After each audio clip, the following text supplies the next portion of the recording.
some pointers on how to correct them. And so let's move on to the crux of this video. Here are 5 things I learned from a pro fighting game player. So I'd like to focus on some defensive situations once we go through all of this, because I think there's a few options you're not really using on defense. One of the first things that Diaphone noticed was that I wasn't making use of some of my best defensive options. Faultless defense, for example, is a defensive technique that creates a barrier that negates chip damage and pushes your opponent back slightly when they hit it, at the cost of some of your tension meter. Because I wasn't really using it at the right times or against the right moves, players were able to run pressure game plans that are just incredibly hard to stop. He also recommended that I incorporate more backdashes on defense. You don't want to do all the time, but it is good to do on occasion, right? Because a lot of people get lazy and they don't option select their safe jumps, or they mistime things, especially in a tournament setting, because let's be real, we flew out to Vegas, we might have jet lag, we might have lack of sleep, we might have all these other factors, we might be nervous, right? So in those kind of situations, backdash becomes better. What can I say? Backdashes have about 5 or 6 frames of invulnerability on their startup, and so they can very often completely avoid certain melee attacks that are either poorly timed or don't have very many active frames, as well as throws. They still get blown up by attacks with lengthy active frames, but if you have the right read, their reward is immense. Number 2, bursts earlier.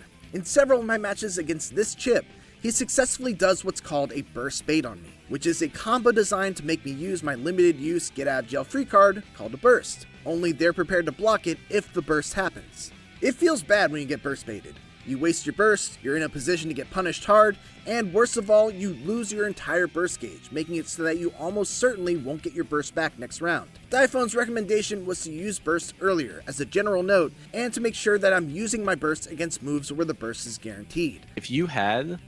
If you bursted properly that match, you have had burst here, which means that you could have bursted like right here if you wanted. It means you could have bursted like whatever the follow-up was before you got wall broken.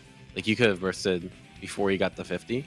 By using the burst earlier, I get it back sooner, take less damage from the combo, and reduce the likelihood of getting burst baited. The exception to this is in the final round of the match, since there's no getting your burst back after that. How many Geo drill kicks, 236k, were done in those 5 matches? I don't think that many. Did I do a lot? 0.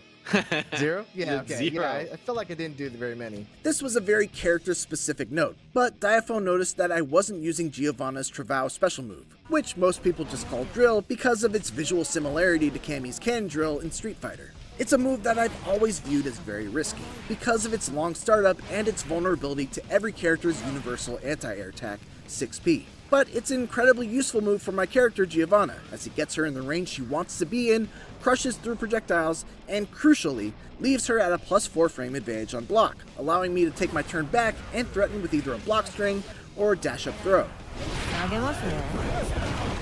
There's a good rule of thumb. Justin Wong always had this rule, and I've always stuck by it myself, which is always assume your opponent's an idiot until they prove otherwise, right? And I think with Geo, that means doing 236k in pressure and in neutral and seeing if they can deal with it, right? And unless you actually do it, then you won't know for sure if they can actually deal with it. Number 4, option selects on safe jumps. Okay, so we're getting into some deeper fighting game terminology here, so I'm gonna do my best to explain it. A key part of Giovanna's game plan is utilizing what's known as safe jumps to continue her pressure after a knockdown. Basically, it's a move that's specifically timed so that if an opponent just blocks when they get up, I will hit their block as normal and can continue my pressure. But if the opponent tries to use an invincible reversal, like an overdrive or a dragon punch style move, I will hit the ground in time to block it. What I always thought was a weakness of this technique was that people could backdash on wake up to avoid blocking the safe jump and then punish me before I was able to do anything about it. But Diaphone taught me an option select that would cover backdashes, making it so that I didn't have to do weird and risky reads, like safe jumping in and then backdashing out. But basically what I'm doing, I'm pressing JH and then I'm pressing S. So it looks like this. You see how this comes out if I whiff a normal? But if you just block, nothing happens, right? Like the S doesn't come out. Okay, there we go. That you did it, but it is 2S, Yeah. but that still works, right? One final thing that Diaphone was able to pick up from watching my replays is that my opponents were pretty disrespectful on defense. They would mash out of my block strings or find spots to either backdash or jump to escape. To that end, he brought up the concept of layering my offense, which in fighting game terms basically means that you start off with the option that has the highest success rate of beating common defensive options, and if your opponent shows that they can respond correctly to that layer, then you move on to layer 2, then layer 3, etc. So like, in my opinion, layer 1 should always be something that like beats the majority of like nutty shit opponents want to do, right? So something like a 5S and the 2S will beat like all the jumping and the mashing throw that the May player was doing, as opposed to going for like a backdash, like a dash forward, dash back, or jump in, backdash, that sort of thing, which is like designed to beat specific options, but it loses to most options, if that makes sense. And those were the 5 things I took away from my session with Diaphone. Needless to say, I was eager to put the lessons to the test, and sure enough, despite having struggled to remain in floor 10 the night before, as soon as I started playing, I went on a tear, winning 7 games in a row, bringing me back up to the Celestial Challenge, which I proceeded to lose against the Chip. So, there's still work to do on that front. But not too long after, I managed to work my way back up to the challenge, and this time, finally got back to Celestial.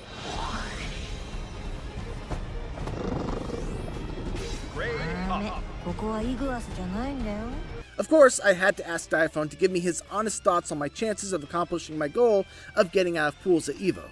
Oh, easily, yeah. I think depends how much you practice, right? It depends on a good amount of like bracket luck. Like, let's be real.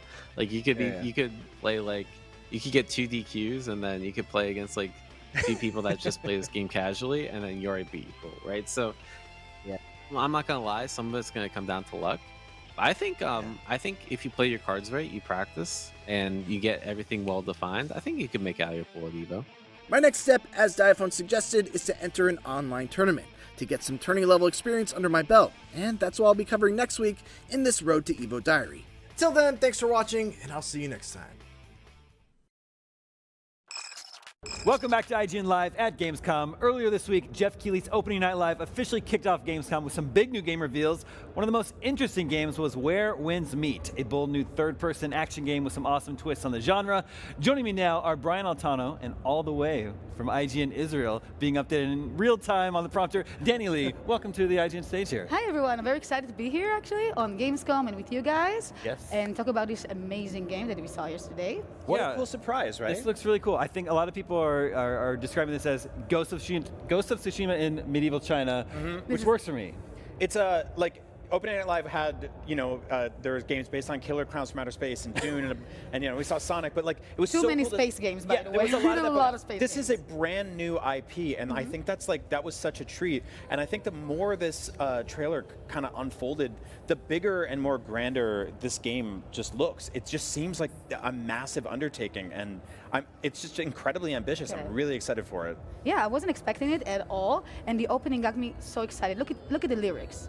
It's very emotional, and you see the opening with the environment, I can't wait to see what it's going to bring, and you see the protagonist over there going wild. So I can't wait to see the whole gameplay and how it's going to work. I'm intrigued, and look at it. The graphic looks great, and it still needs to work. There's a lot of work to be done still, but I believe it's going to be very interesting to see the outcome. Look at her. It's magical. Yeah, like it opened up with a lot of cinematic stuff, which is really cool, and then eventually it got into gameplay, which feels like that trend is kind of going away these days, because we got a lot of cinematic trailers, but not a ton of gameplay with a lot of stuff, but this one jumped right into it. Now, Damon, this is like a studio that we don't really know a ton about, right? Exactly. Everstone? Yeah, I actually I did some research, couldn't find anything about them. I don't think they have a website yet. So that's the one thing, like this formula, I love Ghost of Tsushima, I love open world action RPGs, so tell me you're taking that formula, putting it in medieval China, that sounds great to me. The only question mark for me is sort of an unproven developer. Yeah. I really like what's going on with sort of the interactivity. You'll start to see a little bit more gameplay open up here, where there's some really interesting sort of magical mechanics, which you didn't really get into in stuff like Ghost of Tsushima. I think there's going to be a little bit more fantasy in this than there was in Ghost. It felt, though, there's a few moments that I saw that they have kind of a Tencent's moves like in Ghost of Tsushima, and the move of the camera is the same, very cinematic, old school vibe, and I love to see the environment like more changing. Like I like to see it. It reminds me of Gambit from X-Men, where he can kind of like weaponize things magically in his environment. And so we have this character just kind of like looked over, saw like a sword on the table, and was like, "I'll take that," you know. I have a huge crush on Gambit, so if you're saying it, Really? I'm Who taking doesn't? it all over. Yeah. Oh my god. Get in line. Yeah, this stuff is awesome. This reminds me of some of the verticality we saw in Sekiro, just like jumping up on a roof, running around, but like freezing enemies in place. Like you'll see this in a second. All these people jump up, and this character just goes like, bing, Bing. and boom, like they're just stuck. And I don't know. If you're going to stay that way? Yeah, how long do you have to stay? And then look, you jump right onto the cart, which is just awesome. Like, so there'll be some vehicular stuff, horseback riding, of course. Yeah. Can't have an open world game like that without this. But yeah, what was happening What was there? there? And okay, so I Get have out of some here, questions. fish. So And that bear. this specifically, the character is a nuisance to animals in the environment. So there we saw a bear yells at you, and you bottle it and throw it back at him, and you're like, "Get out of here, bear!" And then I guess you piss off that goose, and he can hang out with you. So yeah, there's a lot of stuff here that like is very different than kind of similarly adjacent games that we've seen in this genre. But just like look at the texture work, look at the lighting. It's just so moody. Like we actually have an interview with the developers on IGN.com. Oh, you should awesome. definitely check out. But there's apparently a very robust job system in the game where you can actually take on many different professions. One of them, for example, Such as? animal botherer. you can get poisoned by an animal out in the wild. But if you happen to be a doctor, then you have the skills you need to heal yourself. Oh, so it Yeah, gives really you some cool. skills to, exactly, to use. yeah. Oh, that's Yeah, great. so they're the characters not only running on water, but so also here's the like more like fantastical element. Yeah. Oh, I love that moment. Like when they're blowing up the barrels. This is insane. This seems like again crazy ambitious for like a developer that we've never heard a lot about before. Yeah. But like this feels AAA to me, right? Like this is a big huge game with a ton of interactivity, a ton of play choice and decisions, and I like how they're weaving in the cinematics and stuff like that too. Like it's just a very beautiful game. But Brian, this is going to be some information that might be a tough pill to swallow for some. It's going to be plenty welcome news for others, but for you and I, this is currently only announced for PC. What? I know. Just come on. for now. For now. For now.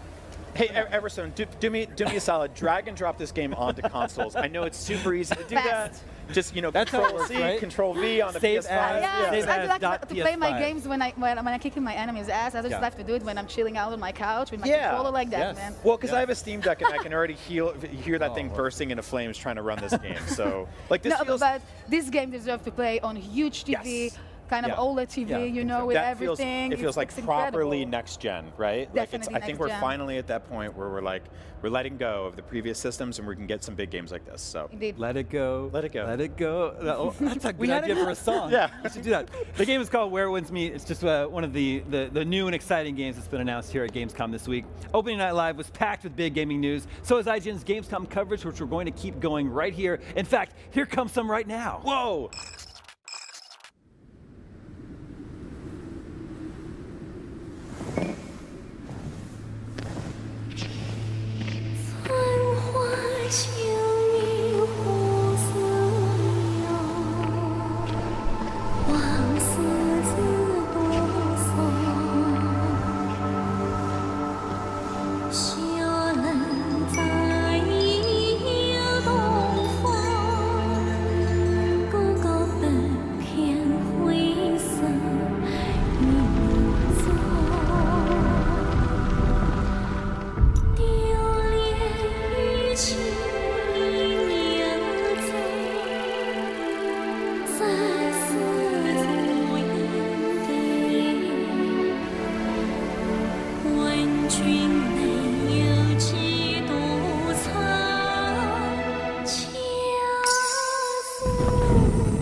Since 1994, the Tekken franchise has given the fighting game community some of the most memorable characters and iconic moments in the history of the genre. And nearly 30 years later, it's back with a brand new entry, Tekken 8. Here to break it all down for us is Katsuhiro Harada and Michael Murray. Hey, what's up?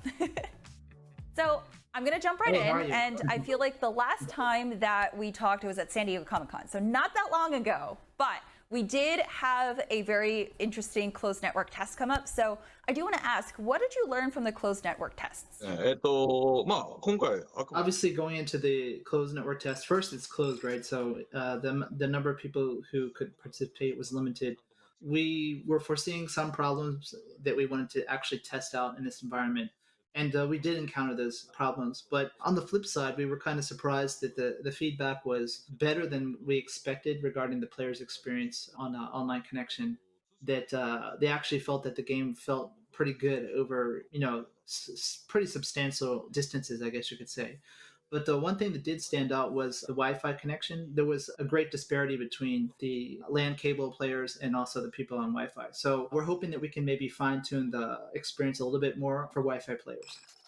Awesome. So I have to ask, because You announced that there are 32 characters in game. So what was that like bringing 32 individual characters to life in Tekken 8? はい、まさに It was a huge task in itself bringing 32 characters to the game. If you look at other fighting games on the market, the number tends to be around 15 to 20 some. So 32 is quite a large number. And also, it's not just about being a fighting game and being able to play your character against opponents. Tekken also kind of has that element of being a character game where not just about the core fighting mechanics, but people want to see their character and see how they're portrayed in the story and how that plays out in the newest installment. So doing that for this game was quite a big hurdle. And also, we wanted to have more, but because of the dev cost restraints, but also it takes quite a long time to create all these characters for the game. So all these kind of dictated the number at the end. That said, though, we do hope to have more post-launch, but this is the starting roster. And I myself would add that another element that made it quite difficult was they were all created from the ground up this time for Tekken 8. So that's totally new. All the character models were redone, which was quite exciting because we were dealing with artists. Everyone's been making, for example, Jin Kazama for 20 some years now. But when you make the model from zero base, it's like little things are off and you have to kind of fine tune to make sure they look exactly like the character that everyone remembers. So there was quite a bit that went into the characters themselves. I never even thought about that, but that's actually really great insight. So, okay, so you talk about this being more than just a fighting game. So I know that there is more character personalization in Tekken 8. So are you telling me that I could put bunny ears on like all the characters?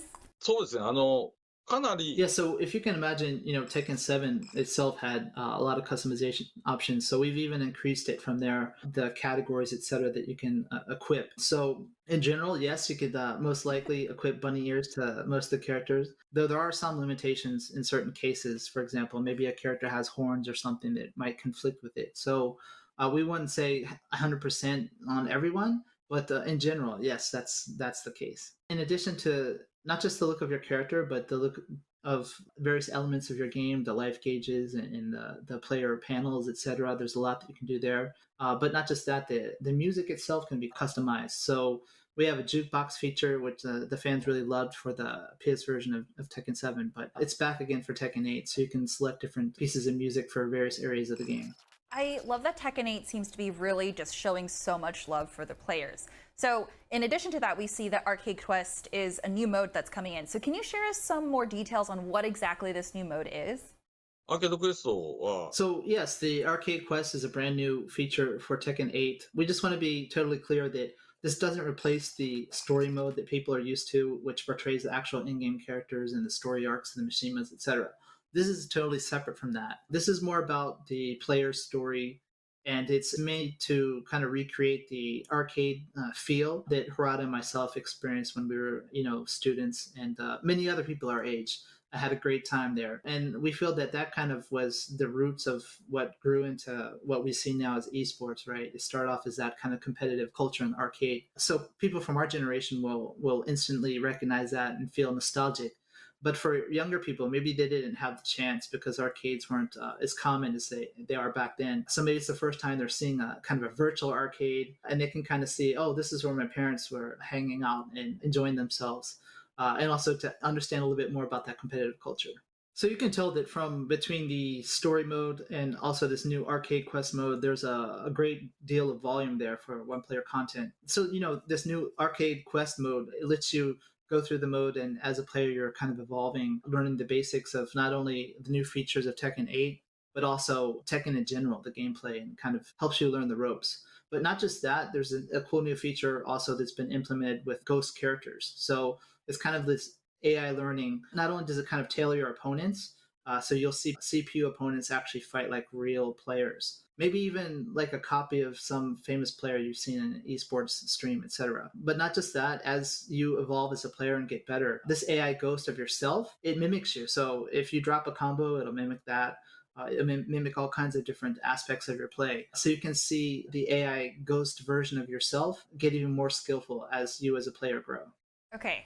So that's good to know because my AI is definitely just going to be spamming one move constantly. So if you find that one, that is me, and I'm not even sorry about it. So actually, speaking of fighting styles, so could you go into more details about how guard damage will affect the overall strategy in Tekken 8? How does this change the dynamics of a fight? ですね。Fighting games are unique in one aspect, especially that if you're able to block your opponent's attacks, then you negate all the damage, right? Usually. So this is unique in that, for example, first-person shooters or others, if you line up your attack, usually the damage happens. So this time the key concept for Tekken 8 is aggressiveness, right? So in order to kind of enhance this experience, one of the new mechanics is certain attacks will deal kind of recoverable damage to your opponent. So this kind of alleviates the instance where you see two people going back and forth and they're unable to kind of break out of that match, right? So this is supposed to kind of foster players to make them want to go on the offense and to rush down their opponent. So this is what we call the chip damage on when you deal the damage while they're blocking, right? And also this can be recovered by doing various different actions. So there is a way to alleviate that, but it is designed to make the game more aggressive. So speaking of unique elements within fighting games, what inspired the development team to create the brand new Heat system and revised Rage system? And how did you ensure it would resonate with longtime fans? そうですね。鉄拳 With fighting games, it's quite interesting that to us, each installment of Tekken is quite different with the different changes we've made to the battle systems. And we feel that players feel the same way who are actually following the games closely. But for people who aren't into fighting games, a lot of times just because the perspective of the screen from a sideways view looks the same, they'll be like, oh, fighting games haven't changed in how many years. That's not the case, we think. Especially this time with the Heat system, it's designed for aggressive gameplay, like we were saying, and it does many things. One of the main things is the inspiration was if you're watching some kind of martial arts match and you see maybe there's back and forth and there's no big moments, but then all of a sudden a certain punch will land and then the outcome of the match changes drastically, right? So that was kind of the thing that we were going after for the Heat system this time around, to create those kind of iconic moments within a match, not just for the people playing, but for the people who are spectating. And granted, the overall feedback we've gotten from both the CAT and then the closed test we did recently, it seems like overall the players really liked that new change and it felt new. We did get a lot of useful feedback, so we will be fine-tuning the game and changing it a bit after that, though. And just personally, I'd like to add one thing that, like Corrado's mentioning, is the main core concept of it, but another cool thing I think about the Heat system is that each character is kind of unique in their moves and their playstyles and strategies, but then when the Heat system kicks in for each character, it goes even more. They get access to new techniques during the Heat state, or certain parameters like King, when he throws his opponents, they'll actually recover the Heat gauge. So there's a lot of things that make the characters even more unique when they're in the Heat state. So I think that's a really cool addition this time. That's so cool. I can't believe you wanted to add more characters on top of all of that. That's actually crazy. I mean, this is going to be great. And players don't have to wait too long, right? When actually does this game drop? It's coming January 26, 2024. Awesome. You heard it here. Thank you so much for speaking with us today. The Tekken 8 hits PC, PS5, and Xbox next year, and we'll be covering every hard-hitting moment right here on IGN as we count down for the days for it.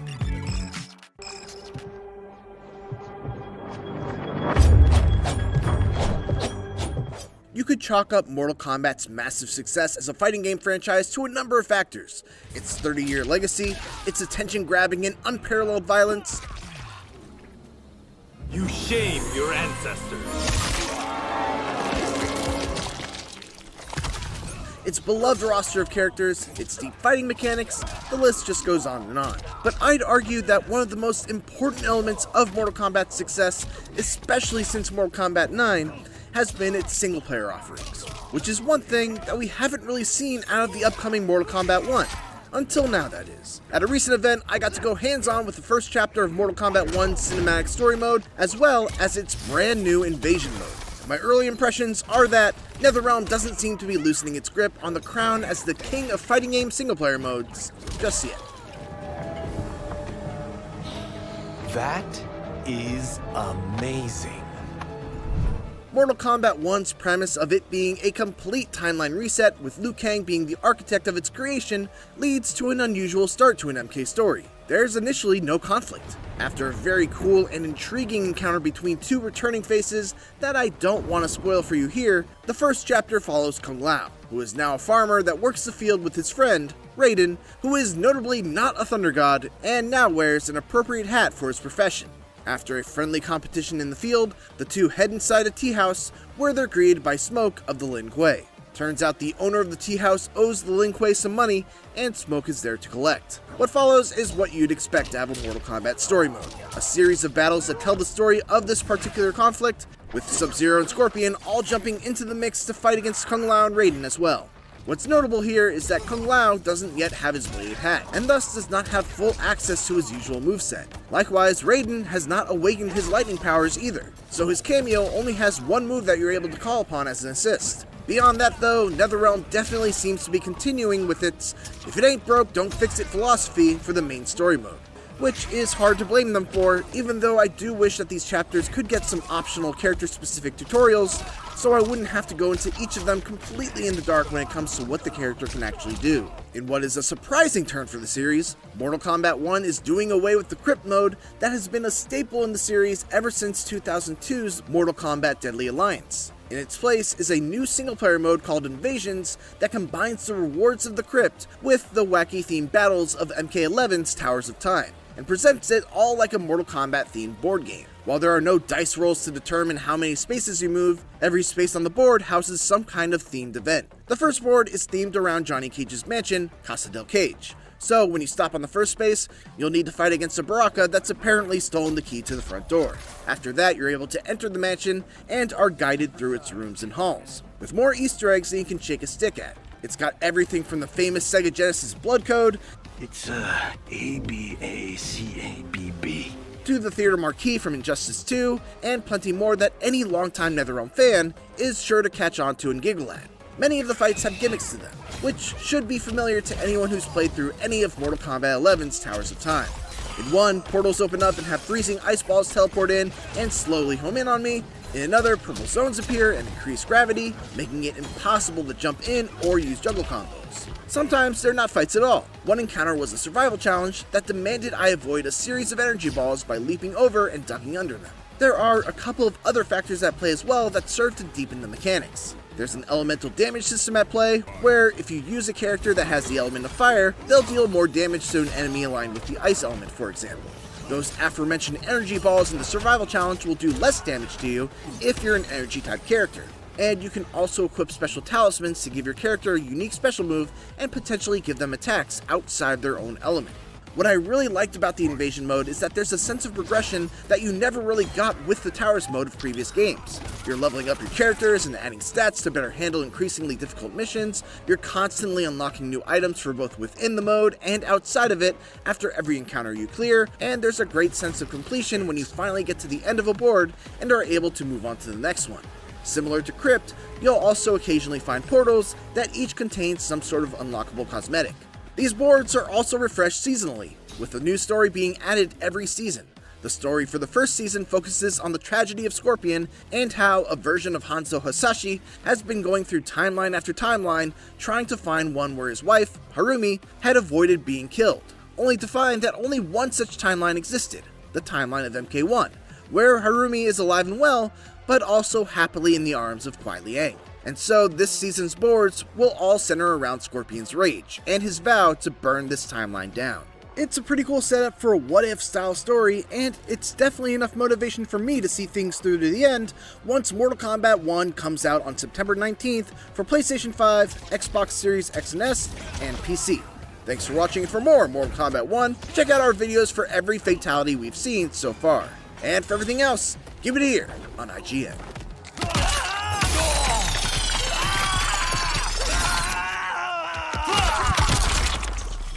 Fatality. Kung Lao wins.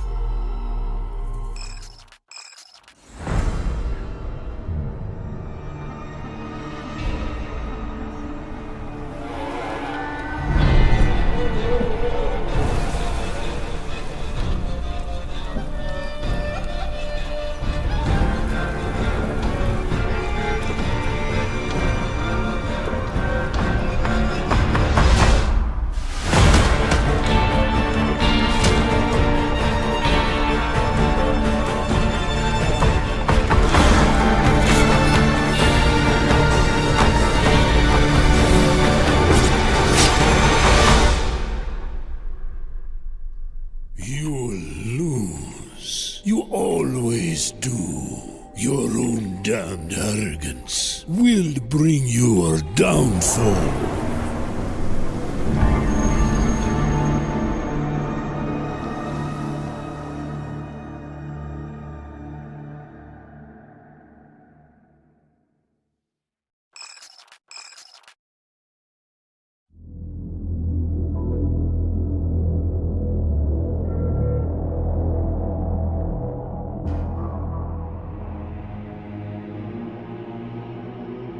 The world has ended, but we lived on. The tower is our home. The only one we've ever known. The ones who built it wanted to control our fate, to shape us like we were their playthings. They wanted to manipulate our minds and our bodies, be our gods. But they overreached. It took strength, determination, and sacrifice. But we prevailed. The ghosts of the old world are gone. We're on our own. It won't be easy, but for the first time in a long time, we can make our own future.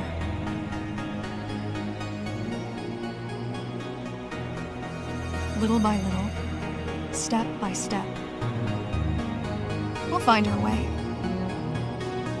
And we all have one man to thank for it. The man who faced his own creators and proved them wrong. If you destroy me, the remaining Cybervoid system will shut down. You won't survive without them. You won't survive without me. No. No! I will not be deleted by a mere tool! I forbid you, Ghost Runner! My name is Jack.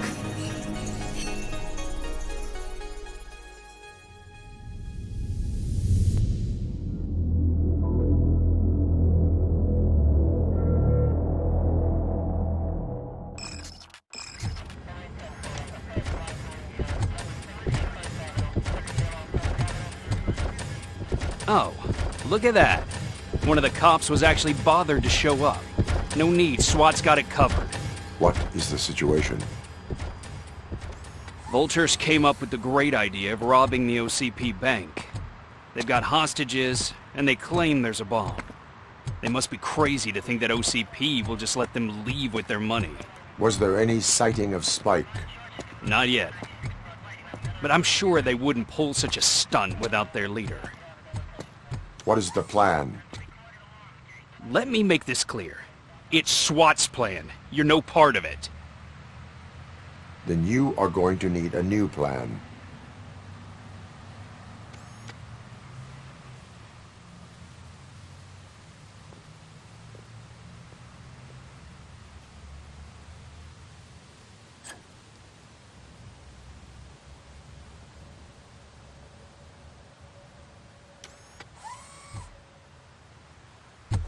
With this buggy brain of yours, you think you still remember how to put the heat on them scumbags? I prefer to serve justice cold. Contact! Contact! Let's show our metal friend how it's done, boys.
lockdown mode in front of you.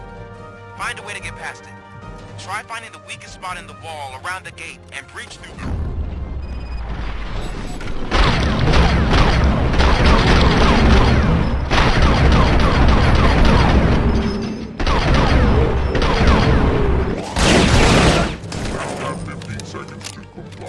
Come on, boys. I'm on it. Let's finish up here and show them what it means to be a team player.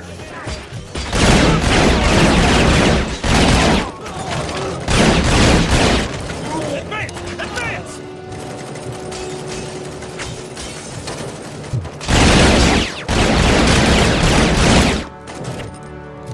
Keep firing!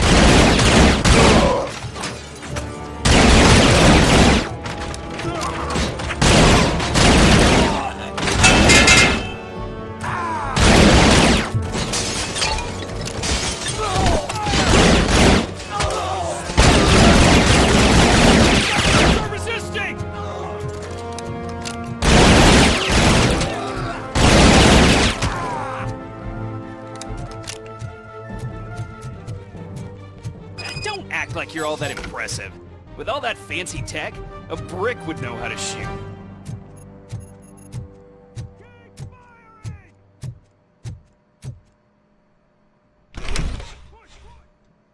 Robocop, I've received information that the bank manager is held hostage in the vault. Where exactly is it? Find the manager's office, and we'll go from there. It's at the far end of the office area. Your presence here is unauthorized.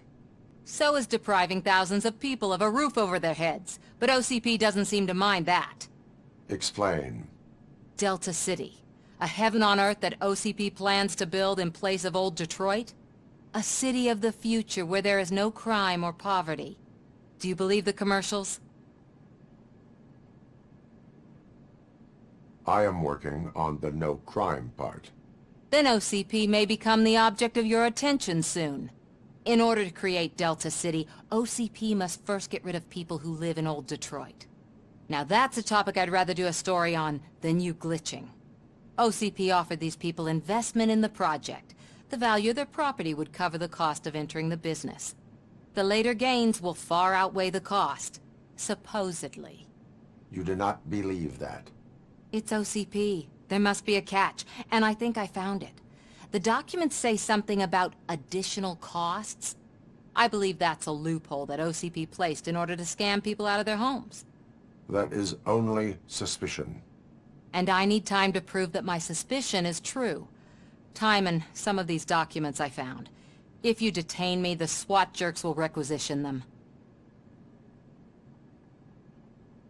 You can go, but if you continue to disobey the law, you will be detained.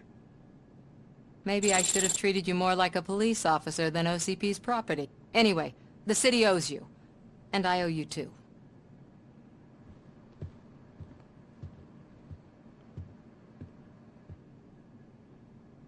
I can see you've reached the manager's office. Great. Now look for a switch that unlocks the doors that lead to the vault. If I was a bank manager, I would probably ask for that switch to be installed somewhere around my desk. Now, take the doors behind the desk and turn left. The way to the vault should be open now.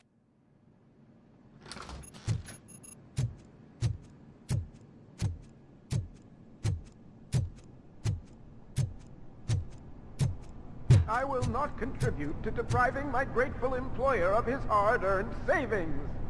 We're opening this vault with or without your help, you old nutjob.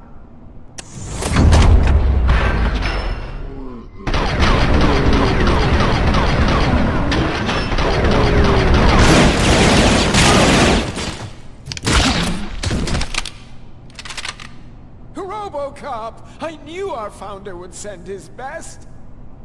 We're not done yet. Mr. Becker, you're still alive! I only played dead so I didn't end up like you, with a bomb strapped to my body. RoboCop, you have to defuse it. The explosion could cause the company enormous losses. I need the support of a combat engineer. I saw that Orpheus kid playing puzzle games on his breaks. Ask him for help. I'll be watching you. From a safe distance. Officer Washington, I am looking at a ticking bomb. A bomb? Okay, I'm passing you through to the bomb squad.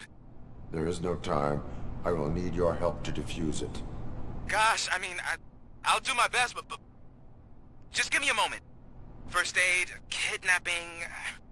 Are you looking for a bomb defusing chapter in the police manual? Found it! First rule, call qualified personnel. Oh no. Okay, tell me what you see.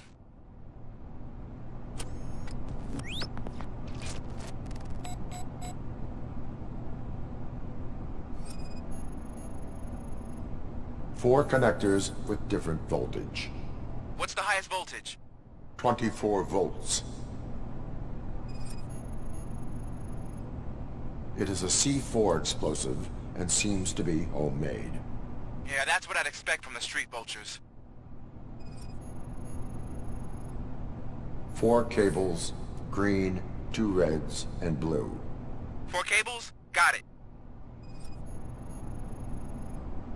Cables lead to the fuse. Does the fuse appear to be electronic?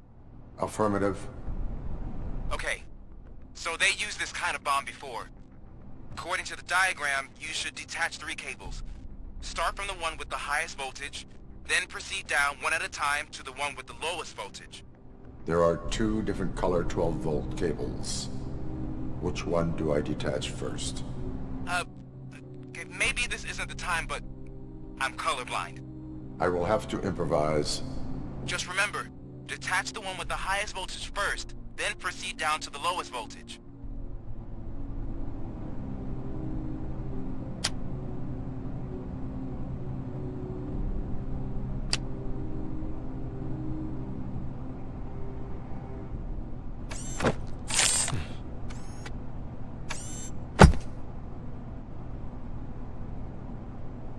It was just a minor incident. Ready to get back to business? 'Cause I need to make a withdrawal. Like, now.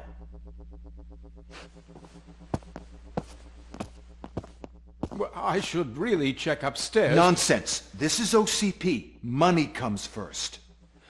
Now, open the vault. There you go, sir.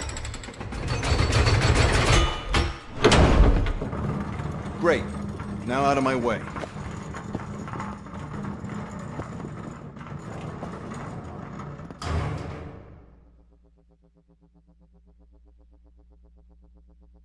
What the hell is this? Where is all the money?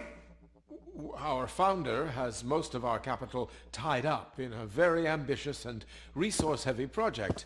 I can't believe old man's blowing all of OCP's money on Delta City. Have some respect, young man.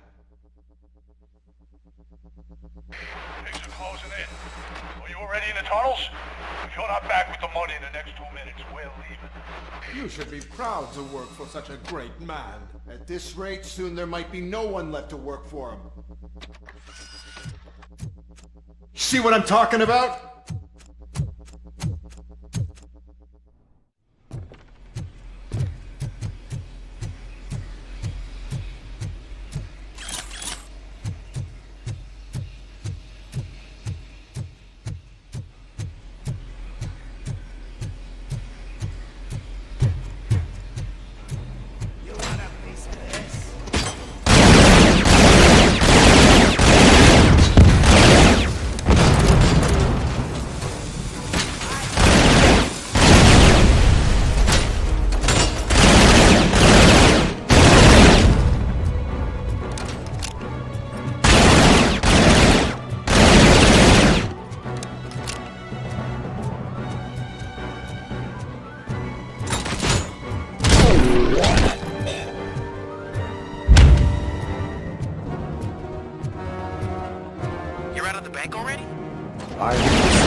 followed them into a tunnel.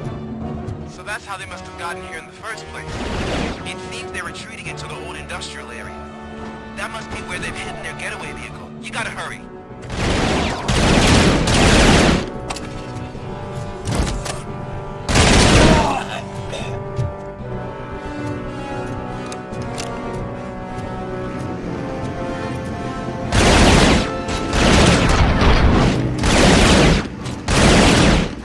There's a deserted warehouse nearby.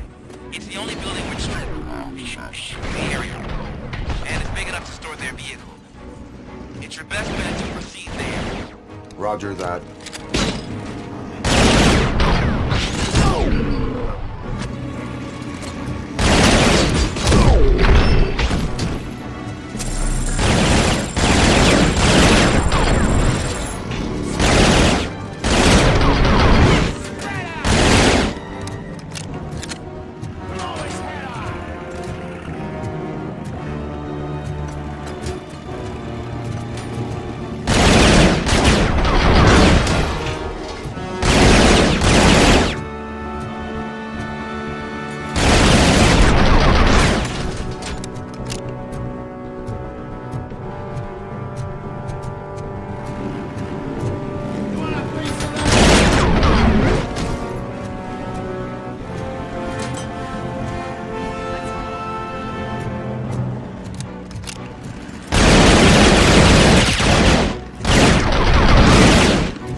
How many lies would you tell?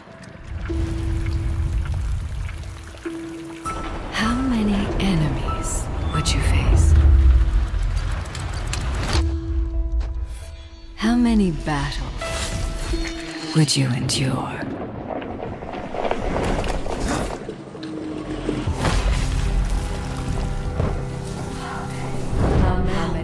How many victories? How many failures? How many broken hearts? How many atrocities?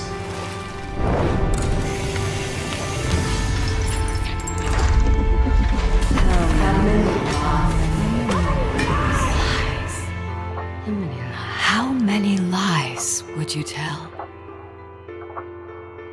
To be human.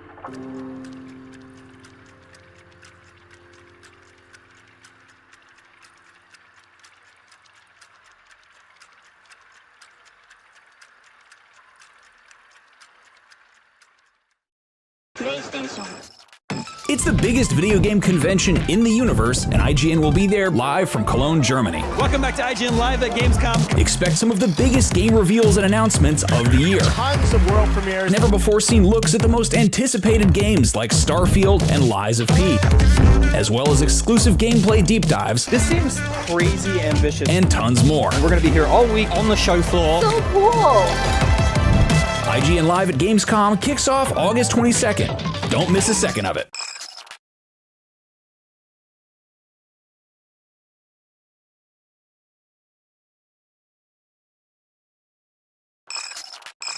Cuteness Overload am Tag 2 der Gamescom 2023. Ich fasse es nicht. Neben mir die süßesten Gestalten hier am Xbox-Booth.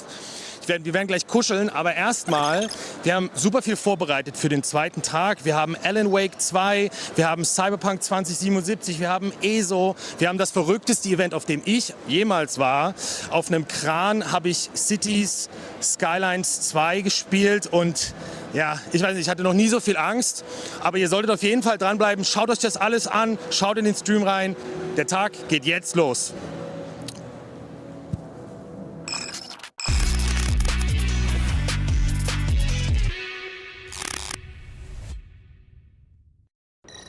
Einen wunderschönen guten Morgen und herzlich willkommen zum Gamescom Donnerstag hier aus dem Gamescom Studio 2023, live von der Gamescom in Köln. Heute ist der erste Besuchertag, ihr seht es vielleicht auch schon im Hintergrund, wuseln schon ganz viele Menschen rum und wollen gespannt Spiele ausprobieren und Leute treffen.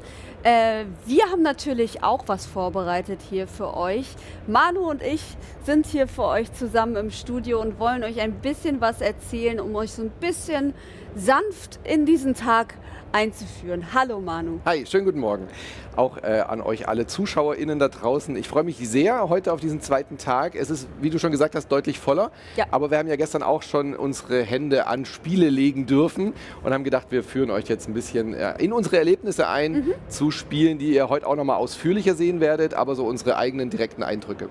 Ja, möchtest du eigentlich direkt mal starten dann mit Wukong? Wukong, Black Myth, Wukong ist der komplette Titel.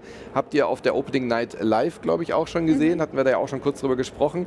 Und ich habe mir da gestern noch einen Demo-Termin geben lassen. Selbst da war die Wartezeit schon eine Stunde. Also gestern war ja auch schon Fachbesuchertag und Wildcards waren nachmittags auch schon da. Ich glaube, es wurde Nachmittag noch länger. Also ein sehr begehrtes Spiel. Am Stand selber auch irgendwie 40 Spielestationen, an denen man dann eine sehr ausführliche Demo spielen kann. Also wenn man alles spielt, was diese Demo bereithält, dann hat man da locker 45 Minuten zu tun. Deswegen auch ein bisschen Wartezeit. Das ist das Spiel von Game Science, bei dem man in einer chinesischen Folklore unterwegs ist. Das sind diese Samurai-Tiere, die dann eben in einer Art Souls-Game auch gegeneinander antreten. Ich war ja gestern bei der Opening Night Live-Diskussion noch unsicher, wie viel Souls steckt da wirklich drin. Und ja, es ist genau diese Art von Spiel. Wenn ihr also auf Spiele des Souls-Universums sozusagen steht und auf diese Formel, dann ist Black Myth Wukong auf jeden Fall euer Ding. Wir hatten drei Bosse in dieser Demo, die man ausprobiert. 3 Stück, die du dann direkt anspielen konntest. Das spricht also auch fürs Spiel, dass da sehr viel Content drin ist, wenn sie hier auf der Gamescom-Demo schon 3 Bosse dich spielen lassen. Und der 4. Teil des Levels war dann so ein offener Bereich, wo man rumlaufen konnte, Kräuter sammeln konnte und dann diese klassischen Bonfires sozusagen. Ich weiß nicht, wie sie hier heißen. Das sind so kleine Tempel, an denen man ein Weihrauchstäbchen ansetzt und auch da klassisch, man heilt wieder, man kann neue Zaubersprüche anlegen und eben die Feinde spawnen wieder.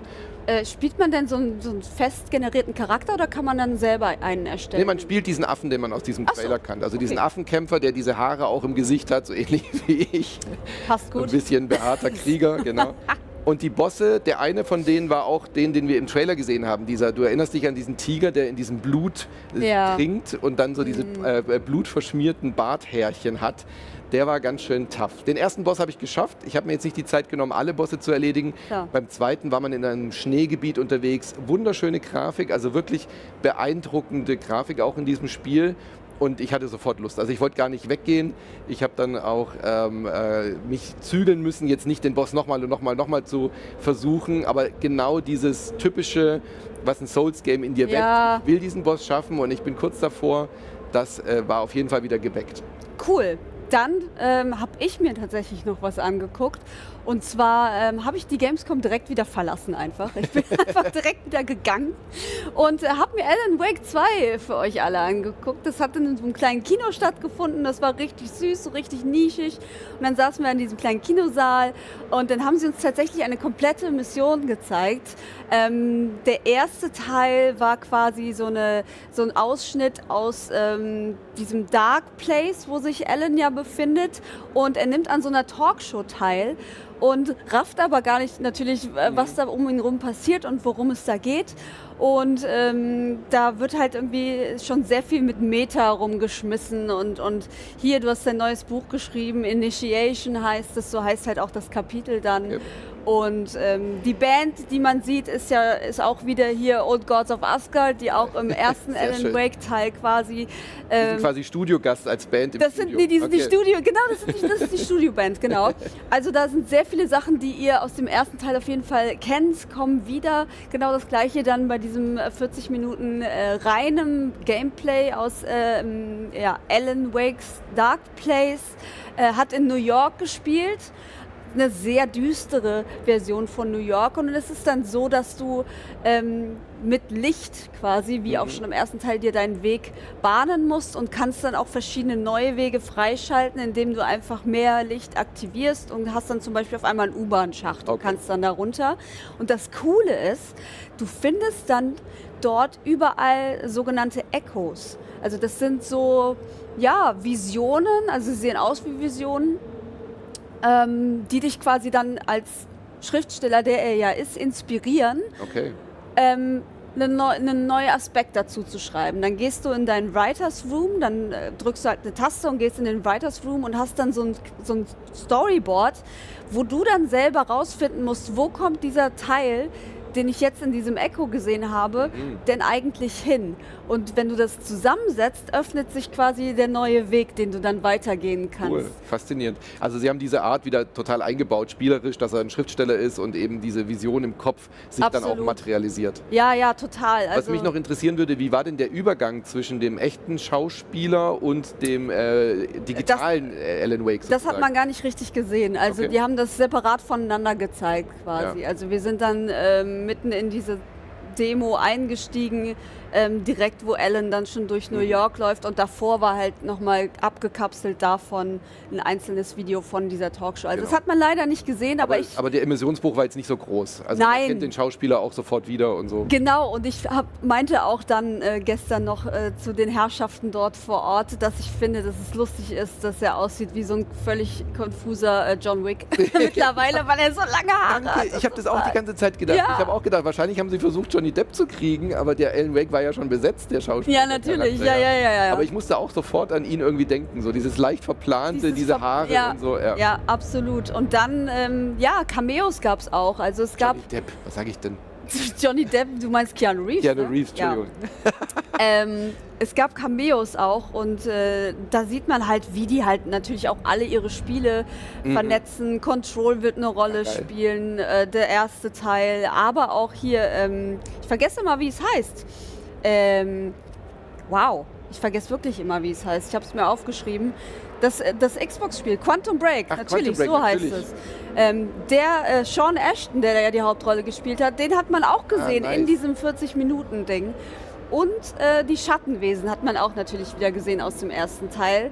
Also da war eine Menge Info drin, einfach vollgepackt und es sieht auch einfach unfassbar gut aus. Es ist wirklich eine Spur auch gruseliger als der Vorgänger, aber ich finde, das ist auch der legitime Step Forward sozusagen. Ja, das waren meine Erfahrungen gestern. Cool, also ich habe richtig Bock drauf. Ich habe Bock auf beide Spiele. Ja. Black Myth Wukong ein bisschen mehr das, was man wahrscheinlich auch erwartet. Alan Wake 2 sicherlich auch das, was man will, aber noch eine Schippe drauf, weil Remedy will sich, glaube ich, auch selber übertreffen und einen richtigen Epos da schaffen. Genau, also beide Spiele hier auf der Gamescom. Wir haben noch ein bisschen mehr Infos zu Alan Wake gleich. Ja, genau. Im Anschluss kommt direkt ein Interview, das ich heute führen durfte mit Sam Lake. Den kennt ihr wahrscheinlich alle vom Remedy Studio, das berühmte Max Payne-Gesicht quasi. Der hat sich mit mir hingesetzt und natürlich ein bisschen was zu Alan Wake erzählt. Also einfach dranbleiben, jetzt sofort im Anschluss. Viel Spaß damit.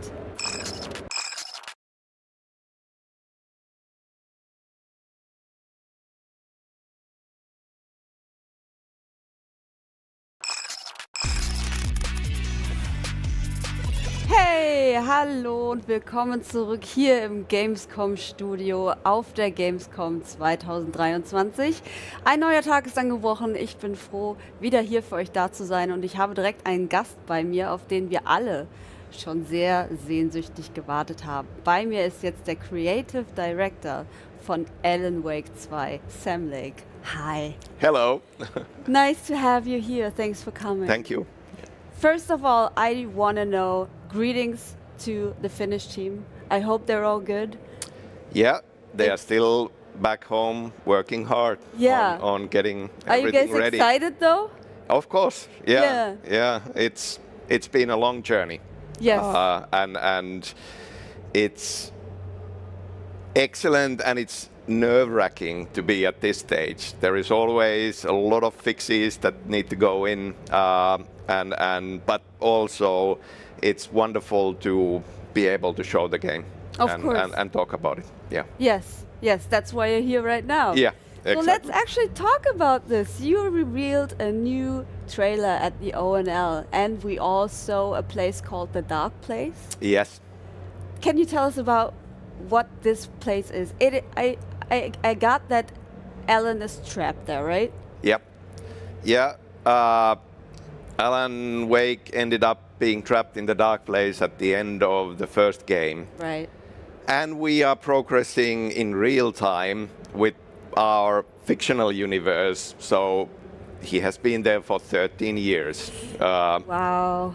And the dark place is this nightmare dimension, dream reality, and it keeps drawing from his head.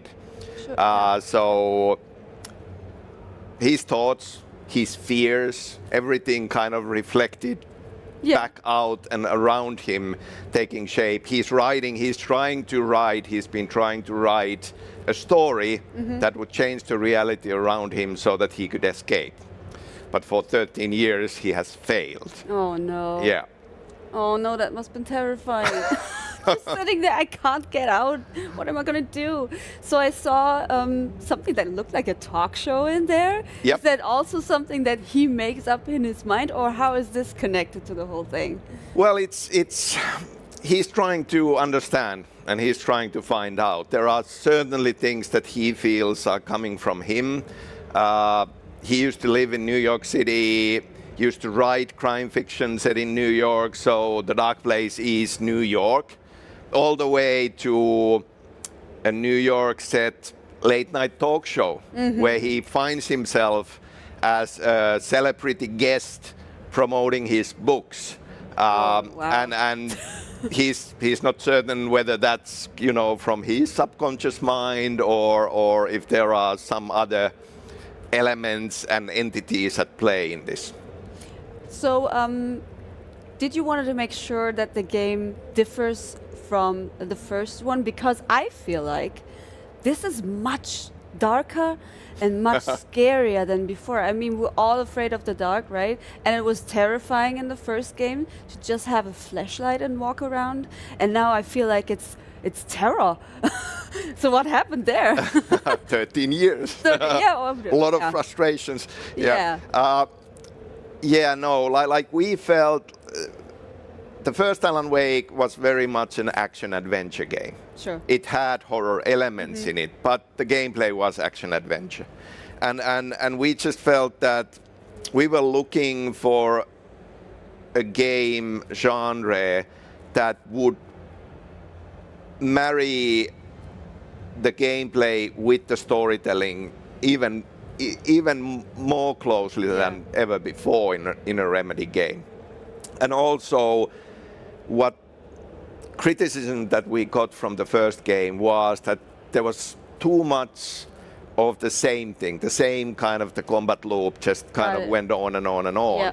So we wanted to change these things, and then we realized that, well, a horror game where the pacing is slower and you have more room for storytelling elements and gameplay related to story, and also like less combat but very intense combat when it happens, and strategical elements like resource management and all coming into play. And when we just had this realization, like, why won't we make this proper survival horror game, then everything started clicking into place. Yeah, right. Once the idea is out there, then it starts rolling and gets bigger and bigger and bigger. Yeah, I can't wait to check that out for sure.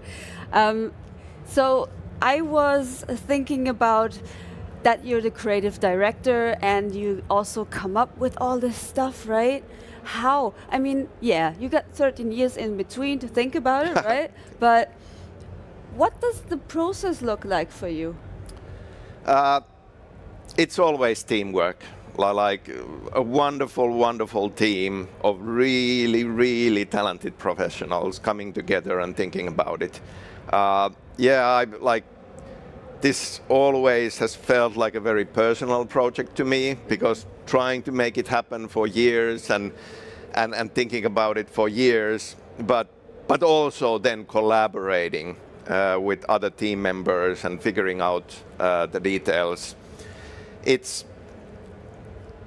starts with the high level. It starts with the story very much, and then working our way into the mechanics and details from that. So there's probably a lot of dialogue in between the team about how. A lot of brainstorming, a lot of workshopping, a lot of back and forth.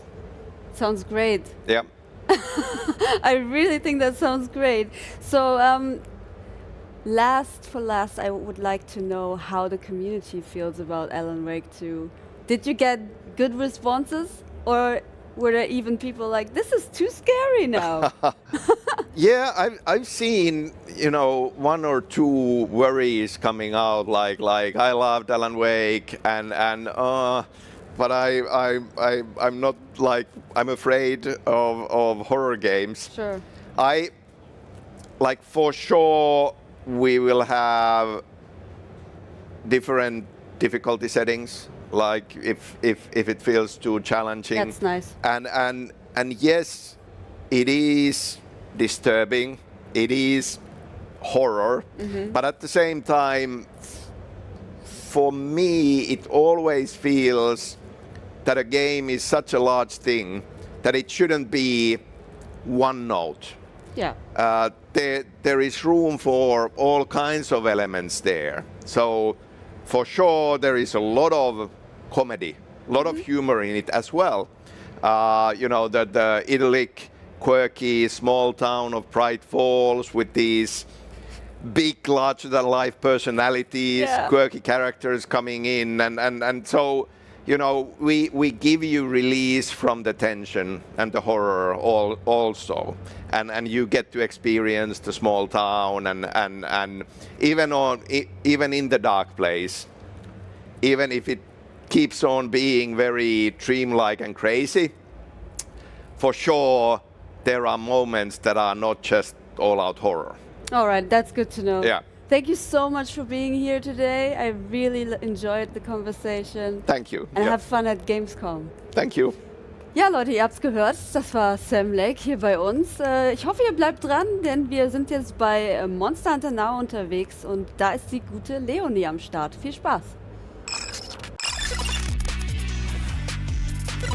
Ich habe mich hier direkt nach draußen verirrt ins Habitat von Monster Hunter Now. Das findet ihr hinter Halle 8 und zwar draußen und das hat einen sehr spezifischen Grund und darüber reden wir jetzt mal eine Runde. Hello and thank you for allowing us into your booth. Can you tell us what is going on here and what can the fans expect when they go out into the habitat? Well, thank you for visiting our booth. This is our Monster Hunter Now area. We have a couple of different ecological areas within here. You're in the forest right now, which is one of the areas that you see in the game, and we also have the desert area as well, and so people can come here, chill out, play the game a little bit. There's also an AR experience photo spot as well, so we welcome as many people as possible. So Monster Hunter is really famous with their fans. Like people who play the game are really into it still today playing it, and this is a mobile version of it. So you can even when you're leaving your cozy apartment, you can hunt monsters. How does that work? Yes, so Monster Hunter is of course a huge franchise. It's been around for 19 years, massive fan base around the world, and it's a pretty difficult game, as you probably know. When you're trying to hunt a strong monster, maybe it takes 30 minutes, maybe even more, but we've tried to distill all of the core elements of the game into this mobile experience, and it's a geolocation based game, so you basically see yourself a hunter in a location that's based on your geolocation currently, and you can move around through your surroundings, and you will move in the game as well. As you do so, you'll encounter different monsters, whether it's great jagras or kuliak, and you can try to hunt them with different weapons. Okay, also das Game ist mit Geolocation, das heißt, egal wo ihr seid, überall werdet ihr Monster treffen. Ihr müsst einfach nur die App anmachen, einmal durchlaufen, das ganze Ding abscannen, gucken, was die Monster so für Affinitäten haben, und dann könnt ihr die dort direkt vor Ort besiegen. Are there any monsters around, like currently, except for like us? Let's check it out. It looks like we've got a couple of different monsters. You've got a Tobikadachi, right, which is an electric monster, and its weakness is water or poison. So I have a weapon that is water, and so I'm going to use that. Shall we try to hunt it? Okay, so I'm going to go hunt, and I can use the long sword, which is a really cool weapon, do some special attacks as well, and Tobikadachi flies around, so you got to be careful. You need to flick to evade. And I'm gonna go for a special attack. Look at that, a jump move. He's critting. Hey, look at that. And you can break the different body parts of the monster, which you will then collect to forge new weapons and up-level your weapons and so on. So that's quite exciting. And that's a quick hunt. Each hunt is limited to 75 seconds. So as opposed to the 30 minutes, 40 minutes that you're used to spending on Monster Hunter, this is a very condensed version. But as you saw, you have different moves you can make with just one finger. Tap, tap, tap, flick, hold, and so on. So there's quite an exciting hunting action. Okay, also es gibt verschiedene Moves natürlich, die ihr machen könnt. Ihr könnt dodgen, ihr könnt eure Waffen equippen, ihr könnt Affinities von den Monstern rausfinden, und vor allem könnt ihr die dann bekämpfen. Dann das alles in ungefähr unter einer Minute, damit ihr natürlich nicht irgendwo am Straßenrand steht und da den ganzen Verkehr behindert. So wie ich jetzt gleich, weil ich probiere das jetzt mal aus. Wir sind hier im Businessbereich der Gamescom und ich warte auf Mike Mignola, den Creator von diesem lustigen roten Giganten hier, nämlich Hellboy. Ja, richtig, er hat Hellboy erfunden und die Comics gezeichnet, und da bin ich schon ein bisschen aufgeregt. Der hat jetzt zusammen mit Patrick Martin ein Spiel entworfen. Der ist der Art Director von Hellboy, Web of Word. Und was die dazu zu sagen haben und was ihre Eindrücke zum Spiel sind, das gucken wir uns jetzt mal an.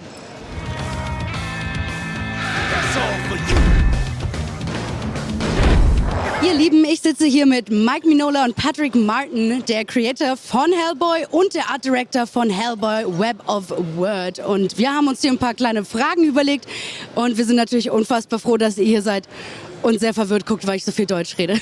Hello, you guys. Thank you for having us. So yeah, let's talk a bit about Hellboy Web of Word. So first of all, it's very important that this is how we pronounce it, isn't it? Yeah, that's the Web of Word. I've had to learn that pronunciation as well. I think it's possibly American pronunciation. Is that right? I don't know. I don't know. That's perfect. Well, I mean, I guess now we can be certain. So about that. So this is obviously all of the artwork that has been put into a video game. Like, how are we feeling about this? Like, is it something in the process that was where you were involved and that you were excited about? Well, I wasn't involved in the development. I was very excited when I saw it, because I usually hate when people try to imitate my work.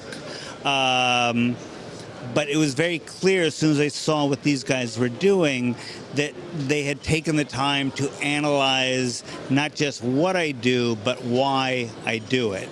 So it works. So I was very excited. So, counter question. Yes. Do you agree? Have you put in a lot of work to make it seem exactly like the drawings? very much so. There's obviously a challenge converting 2D to 3D, and Mike gets to use pens and pencils to draw his lines, and we're trying to do that something similar with polygons and vertices, and also the work that he does with shadows, we're trying to convey with real-time shadows as well. So yeah, big challenge. But we spent a lot of time iterating, and we. All taking notes, making sure that silhouettes were correct, and we had a long discussion about tail lengths. There's lots of exciting things to try and work out, but we're really proud of how he looks. Is there something, like I imagine when you reimagine an artist's work, like you really have to like dive deep into the different aspects of it. Was there something where you were like surprised, or like where you were like, why is he drawing it like this? This is a like this is so hard to animate, right? There's lovely discoveries you make because we read the comments before, enjoying the story and enjoying the moments. But when you get into an analytical stage, you kind of start to draw comparisons not just through what's going on sequentially, but you look at previous issues of things, or Mike's got work that he's been doing over 30 years. So you look at something he's done sort of 5 years ago versus 15 years ago, and say, well, what's happening there? So there's lots to compare and contrast and try and understand. But and it's satisfying when you make those discoveries. For example, human characters' eyes are often in shadow, but during close-ups, you sometimes see the pupil of the eyes, and it's like, all right, let's capture that in a cutscene. We'll do a quick cut, and now focusing on the character, and you see those pupils, things like that. Okay, so you don't like drawing pupils? No, I've never. I don't. There's a lot of stuff I don't like to draw, and fortunately, because I completely control what I do, I cheat a lot. That's the thing. I've never had to be consistent with things like how somebody's eyes are, or where certain things are on their head, or how long the tail is. I get to just kind of cheat all the time, which these guys unfortunately had to figure out what really goes on when a character turns at a particular angle. I can always cheat those things. All right, so last topic is about the gameplay. So this is a dungeon crawler, or like a roguelike. Yes, that's right. Yeah, there's elements of that. It's a brawler as well. It's predominantly a brawler, I would say, with some roguelike elements. So it's all about smashing up some heavy characters, exploring mysterious worlds that regenerates and changes its path many times over, and also taking things that you find, artifacts and things that you find in that world, and bring it back to the real world to discuss with the BPRD members and learn more about what you're doing. And why did you choose this format instead of another one? So one of the reasons was we can't have Hellboy die. So that is quite a common staple in games. So we had to come up with a scenario. One of the things we had to come up with was a scenario in which allowed him to be defeated, but also have another go. Also, something we're really fond of with the comics is that the exploration that Hellboy goes through, and we wanted the player to have that feeling of exploring all the time. They never get too comfortable where they are. There's a new surprise around every corner. All right, and last question, have you played it yet, and what were your impressions? I have not. I've actually never played a game. Well, welcome to Gamescom. Yeah, it's a whole world that I know almost nothing about. I don't know that I will play it. I like looking at it, and I hope other people who play games really enjoy it. But for me, it's just one more very strange thing I never expected to see Hellboy involved in. So I'm just thrilled to see it look so good, and judging by the response from other people who actually do know games, they seem very happy. So if they're happy, I'm happy. And it shows that your character just works in different formats and settings, so that's really good. Very nice for paying the bills.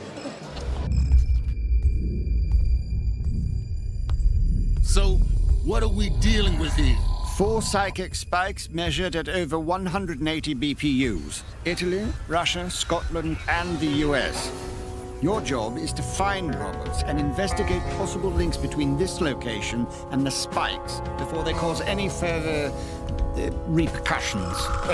Die Zusammenarbeit der beiden lief anscheinend ziemlich gut. Da sie gemeinsam den Charakter entwickelt und animiert haben, sind ihm natürlich auch ein paar Sachen aufgefallen, die beim Zeichnen eben nicht auffällt.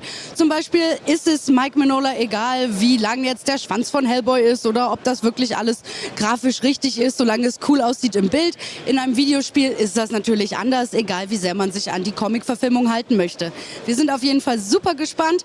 Hellboy sieht aus wie ein Roguelike-Spiel, das echt schon Bock macht. Ich meine, die Ästhetik ist was einen an die Comics erinnert und nostalgisch macht. Ich selber habe die jetzt nie gelesen, aber ich mag eben solche Spiele wie Hades oder eben so Spiele, in denen man weiterhin progressen kann. Und deswegen gucke ich mir das Ganze mal genauer an. Welcome back, everyone, and I'm here with Matt Fireup, president of ZeniMax Online Studios, and it's the time of the year again where we talk about, I already said it, we talk about the same game, and usually that's something very boring to say, but in the case of the Elder Scrolls Online, it means there's something new. Yes. And with Necrom, you're introducing a new class. Yep. How is that changing the environment and the art style that people use the game? Yeah, so, every summer we introduce a new chapter to ESO, and it's called Necrom this year, and it just launched a month ago. And we have a new class called the Arcanist in the chapter, and it's a little different. Like you said, it's artistically and color-wise and audio, it feels really cool. It has a couple of different mechanics that are a little deeper than some of the other classes. So, but we made it fun. So it's good for new players, but it's also good for veteran players because we wanted to make sure that we provided content to both groups. So it's really cool. It's been very well received. Almost every player in the game has rolled an Arcanist, and some of them are already playing them to max level. Yeah. And you just mentioned a very important point, which is the new players coming into the game with this expansion and people that have been playing for years already. How do you manage to bridge that gap between old content and new content when there's a world that is constantly evolving and changing? Yeah, and this is one of the secrets of ESO's success is that we don't really have levels in the game to separate players. Mm-hmm. So you can buy the game and immediately be playing Necrom. You don't have to catch up. There's no catch-up mechanic in the game. You just can play. So, and this means that you can group with people of any level, and it makes the game really easy to get into, but very deep for veteran players. And when we come to the changes that come up with an update like that, there's certain tweaks and fixes and changes to the game. What are the biggest changes coming with this update? Yeah, so the new update, which is coming right now, is so previous years we had 4 content updates a year. This year we're taking one of those updates and making it more about fixing some issues for players, making it easier for new players to get into the game, because after 9.5 years, there's a lot of quests in the game, and for new users, it's a little overwhelming when they get in the game and all the quest NPCs talk to you and run up to you and want you to do things. Do me first, please. Yeah, exactly. My quests are more important. Yeah, so those quests are still in the game, but now if you're below level 5 or below level 10, they just don't interact with you as much. So you can do the quests that we think are the best ones for new players to get into the game. And you just mentioned it briefly. There's one thing that is very unique about the world of the Elder Scrolls. Dynamic events, they are crucial to MMOs. Yep. And could you delve into how Necrom enhances the world's living narrative? How it has what? Enhance. Oh, yeah. Well, every chapter, we have world events that get players into the same space, and we call it soft grouping, and it's where a lot of people play ESO solo. Mm-hmm. That's great, no problem, but we have very, very powerful world bosses in Necrom that just kind of wander around the zone, and we've done this a few times before, and you need a group of people to take them down, but you don't need to group with the players. You can just go and at the same time start fighting this world boss and maybe meet some new friends or not and play solo or start grouping up with them. So. And how does this, we're seeing gameplay right now, how does this add-on innovate the itemization system, like keeping players engaged and excited to explore and loot? Because as you just said, 9.5 years. Maybe people have maxed out and they're like very happy with their setup, and you're now adding more stuff. What do you think will keep people motivating to loot even more? Yeah, and not to get too deep into a GDC talk here, but ESO is a very broad game, right? Many old school MMOs are very vertical, so you have to be level 1 and go to level 50. ESO is not like that. It's basically you go into the game and you can do many things. So every year we try to add new, like last year we added a card game. The year before that we added companions, right? So things that you can interact with the game differently than just going on quests, right? So the fourth quarter this year, we're adding we're not talking about it much yet, but we're adding a feature called the Endless Archive, which is a very much veteran-based system that you can go and dedicate many hours to. It has great loot, it'll have great rewards, and much more information about that coming later. Well, that's great news, great news.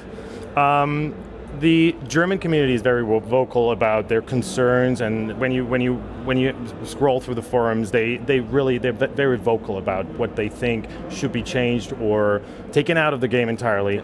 And before the Arcanist was introduced, they were kind of worried that it would be too strong. How do you address these player concerns? Yeah, I mean, first of all, players that are concerned like that and take the time to write, they're usually the most invested, the best members of the community, right? So we always understand that they care. And so I think with the Arcanist, yes, they were worried about being too powerful, but now that everyone has played it, now the criticism is that it's too fun. It's not more powerful, but it's a lot of fun to play. So now there's some criticism of, let's go back and change some of the older classes to make them more fun. But when the game launched, right, in 2014, 2015, those classes were fun too, right? So it's just the natural evolution of the game.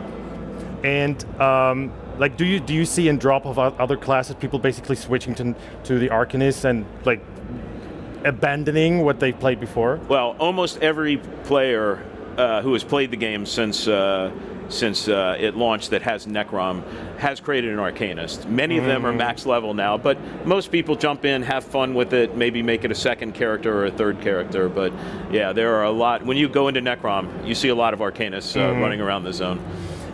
As the game world expands, and we always keep coming back to the fact that it's 9.5 years old, how does ZeniMax basically manage potential technical challenges that are well ahead? At some point they face just the expansion being too big?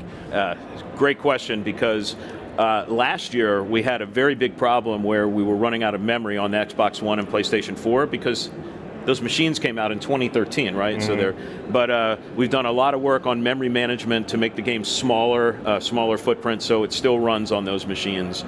And at the time, we didn't think the Arcanist would work on those machines because a lot of new animations, a lot of new effects. But we did some good work. We changed the way our memory management works, and it bought us at least another few years on those devices.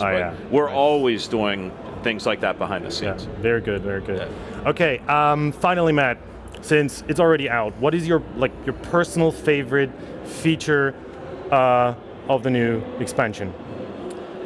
I love Elder Scrolls stories. Right, that's just, everybody likes Elder Scrolls for different things, but I like Elder Scrolls for stories, no matter Morrowind, Skyrim, right, or Elder Scrolls Online. So the story in Necrom is really good, and I'm not going to spoil it, but the story continues after this chapter. So there's a multi-year story arc, and it's really, really good, and I love it. So I expect you to have this conversation with me again next year. Next year, and I'll still say no spoilers. Yeah. Very good, very good. Very well, thank you very much for being here. And guys, you stay tuned. The Elder Scrolls Online Necrom is out now, and you can play it. You can even have it, you can check it out here at Gamescom. And for everyone online, please stay tuned. We have Phil Spencer coming up, who had a very nice conversation with our folks from IGN US. Stay tuned.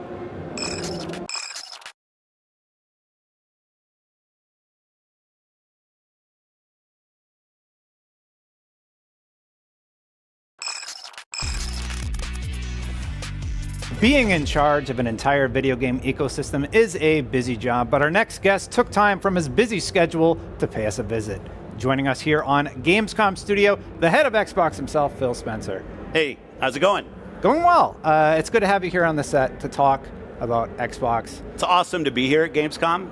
I haven't been since 2017. Really? So yeah, were you here last year? Nope, I skipped last year. I am like just jazzed. It's so cool to see everybody, and it's fantastic to be at Gamescom. I guess the biggest consumer game show on the planet. It's huge, yeah. You know what else was cool to see? That Starfield presentation that you and Todd introed a little bit ago. It's all Todd. Yeah. I was there to intro Todd. Yeah. That's my job. You were the setup guy. I carry his bag and I intro him. Starfield's a huge moment for Xbox, obviously. When is the last time Xbox has had a moment this big? I think everything, every month, every time we're doing something that changes, hopefully enhances a customer's experience on Xbox is important. You think about big new IP that has launched on the platform. I might go back to I had Gears 1. I don't know, like a game that is brand new IP. It's Todd's first game in the BGS team as part of Xbox launching on the platform. It's a big moment, and I'm proud that we were able to give them time, and really, really happy with the results. You have a build, yeah, but you're not playing because you're working. I don't know what I'm allowed to say about it, so I don't want to break embargo. Have you booted it? I have turned it on. That's an embargo break. Oh no! Well, I'm blacklisted now. Oh well, sorry, Todd.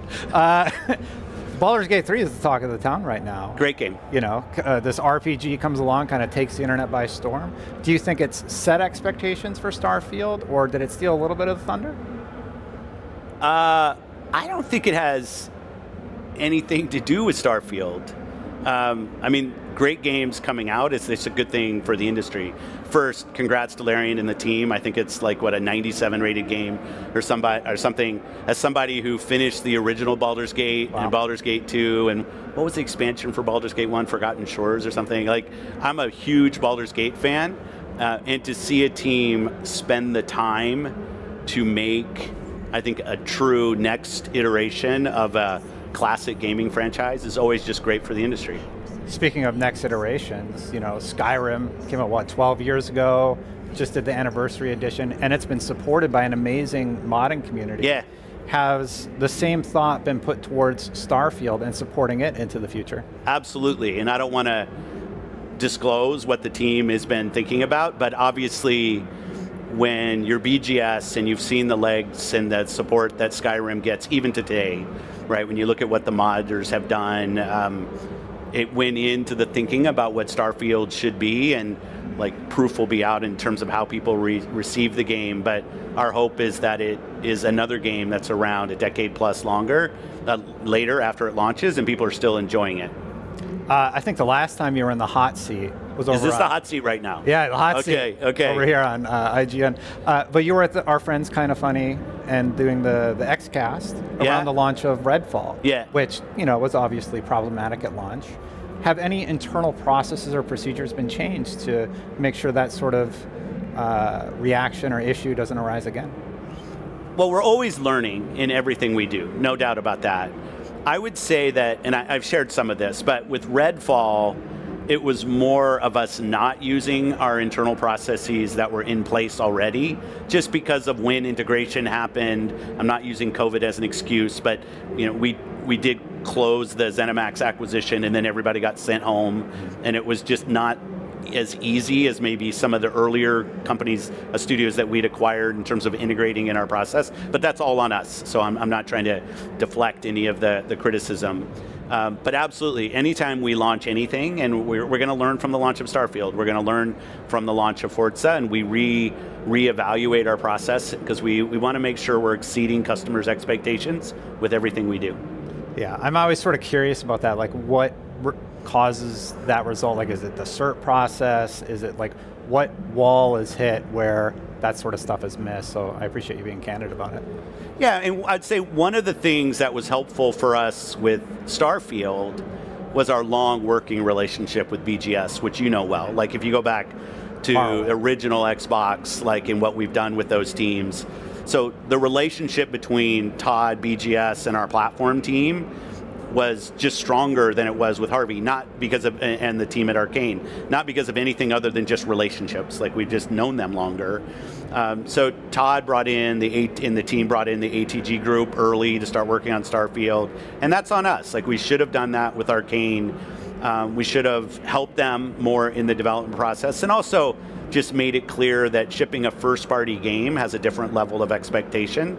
That it's not always true that every team that comes into being part of a first party is aware of when it launches.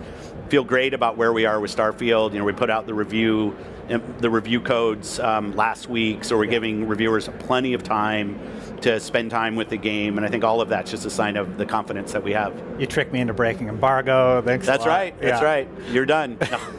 No, we do really appreciate people playing and giving us feedback. Like the build that you have, it's not actually the final build. So we're always taking feedback and refining back in, and this is an important part of the process. So thank you for at least loading the game. Oh, I played like an hour, but I got this whole thing. I got an interview with Phil Spencer to plan for. Another game here, though, that we got to see VCD was Forza Motorsport. Yes. You're showing off the Italian track. Yeah. I can't remember the name off the top of my head. But big improvement graphically from what we saw at Summer of Gaming. I am curious, though, what are your thoughts on how Forza Motorsport sets itself apart? I'll start with Turn 10. I think from the beginning of Turn 10, when that studio was formed, they've always been a technical showcase for us. A gentleman named Chris Tector is the tech architect for us there, and has just done a great job of getting everything out of the hardware.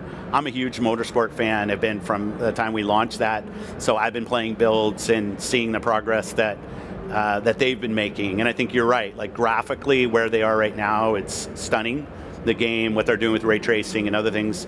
But I always love that they've Turn 10 is be able to start with motorsport, expand to Horizon, which Forza Horizon's now kind of a top tier Xbox franchise. I think you can't argue about that. It's just like the number of players that game builds, and their relationship with Playground and what they're doing with Fable. I mean, it's just been awesome to see how Turn 10, a studio that was literally just kind of homegrown within Xbox, has turned into such a force for us. Got any teases for Fable, seeing you brought it up? I'll let the team. I was actually on Project Ego, the first Fable that we launched, which I find some humor in. The code name was Project Ego with all the personalities involved. But it's nice to see the team kind of embracing what was Fable, the humor, the kind of choice and consequence and everything. So really looking forward to showing more. Yeah, I really enjoyed the trailer you showed also. Thanks. During the last reveal. But going back to Forza, you actually dropped the number. So is Forza Motorsport becoming a service platform, or like what's with the change? Yeah, the team service platform. I hesitate a little bit because I think there's a lot of loadedness in Games like what that means. I think what we see with Forza is the evolution of the experience as much about the tech as it is tracks and cars. And we know that when people make an investment in the game, they want to make sure we continue to support the game. And in some ways, when you put a numeral on the end of the franchise, it instantly says, okay, well now you need to move to like Forza N+1. And it's like, no, we want this to be a place that people feel like they can invest their time, they can invest their experience, and know that this is a place that we're going to be investing in Forza Motorsport for years to come. You've had a ton of reveals. Avowed was revealed. Yeah. What else do I have on? South of Midnight. Perfect Dark, South of Midnight, Yeah. Hellblade 2, Senua's Sacrifice. Can you tell us more about the rest of 2023 and beyond, and sort of like what that's looking like for Xbox? What I can say is we're going to have more beats to talk about more of what we do because the content lineup is so strong. And I say that completely recognizing that 2022 wasn't so strong. But we have our biggest booth here at Gamescom, and we have a huge presence. I think there's like 30 plus playable games on our floor, a lot of first party games. Towerborn's here, Ara's here, obviously Forza is. So like it's awesome to see the footprint that we have in the game portfolio from our first party, from partners, from Game Pass, all of it. So I think what you're going to see from us, where maybe the last couple of years we've been more on an annual in terms of when we talk about our games around, I still call it E3, around the E3 timeframe. This year we did Developer Direct in January, we did our showcase. We're here in the biggest we've ever been at Gamescom, and you're going to see more regular times to talk about our games because the portfolio is deep enough that we can support that. Matt Booty promised us 4. Yeah. Are you on track? For this year? Well, let's see specifically what he said. Yeah. 4 Hi-Fi. first party per year. We more than that this year. If we start with Hi-Fi, Minecraft Legends, Redfall. Maybe people don't want to give us credit for Redfall. I get it, but I understand. Starfield, Forza. We just dropped Age 4 console last night. Yeah. Awesome. I'm going to play that. And then going into next year, absolutely. Like we have talked about it as an aspiration. Now we talk about it as our plan. Okay, got it. Big news, everybody. I don't know if you heard. Final Fantasy XIV is finally coming to Xbox. I got to go to the show. It was awesome. Really cool. Yeah. I've been covering that story for like a decade. Like since I started at IGN. You've been a proponent for it. Yeah, that community is so welcoming. It's an amazing community. Being there at the Final Fantasy Fan Fest thing was awesome. The first time I'd ever been. It's just incredible. And they're stoked about it coming to Xbox. And so is Yoshi, which is great. Yeah. Now you hinted that other games. Did I hint, or was it the CEO of Square that? The CEO of Square. Okay, I just wanted to make sure who was clear on who was hinting. So where's Final Fantasy VII? Are we going to get 16? What does that mean? I recognize that when people buy an Xbox, they want to make sure the great games that they want to play are coming. And if there's any publisher out there where that hasn't been true, Square is one of the top profiles. So, like Sarah Bond and I know, fly to Tokyo, have conversations, and we've spent a lot of time with Square. There's obviously business deals and relationships that will have to get worked through on certain games, but I'll say it was really great to have the CEO of Square and Yoshi there to just talk about their commitment to Xbox, because I can say I'm the head of Xbox, blah blah blah, but having the CEO of one of the third parties make a commitment to the platform, I thought was a really meaningful step. So you'll hear more. I'm not going to push them, they're going to have to find their own rhythm, but having him make a commitment to Xbox was really important, both to me, and I've heard it from the community to the community as well. And 14 was more of a commitment.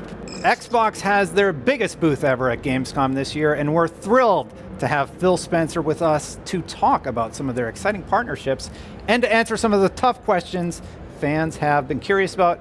Ladies and gentlemen, Phil Spencer right here with me. How are you doing? Awesome. I'm looking at all the people. This is such a cool setup because all the people on the Gamescom floor are right there.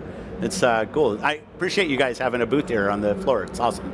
So we're going to talk hardware services and such, but you just had this big announcement about some sort of CMA issue where you're partnering with Ubisoft. What does that mean for video games? Like if the Activision deal closes, can you just explain it to me? Because I don't get it. Fundamentally, we are trying to bring more games to more people. And we think doing the deal with Ubisoft, which frees up one of the concerns at the CMA, which is the UK regulatory board where acquisitions get handled, will allow more games to go to more people. We've always thought we would do that as well, but Ubisoft's a good partner. We know them. They're independent from us, so we say any kind of concerns that we may dictate where the games go, hopefully is alleviated now, and allow us to continue to move forward in what we're working on with the deal. We still have work to do there, but we think it's a good step, bring more games to more people, which has been what this is about. So if I want to play, is it just cloud streaming, or will it have an impact on Game Pass?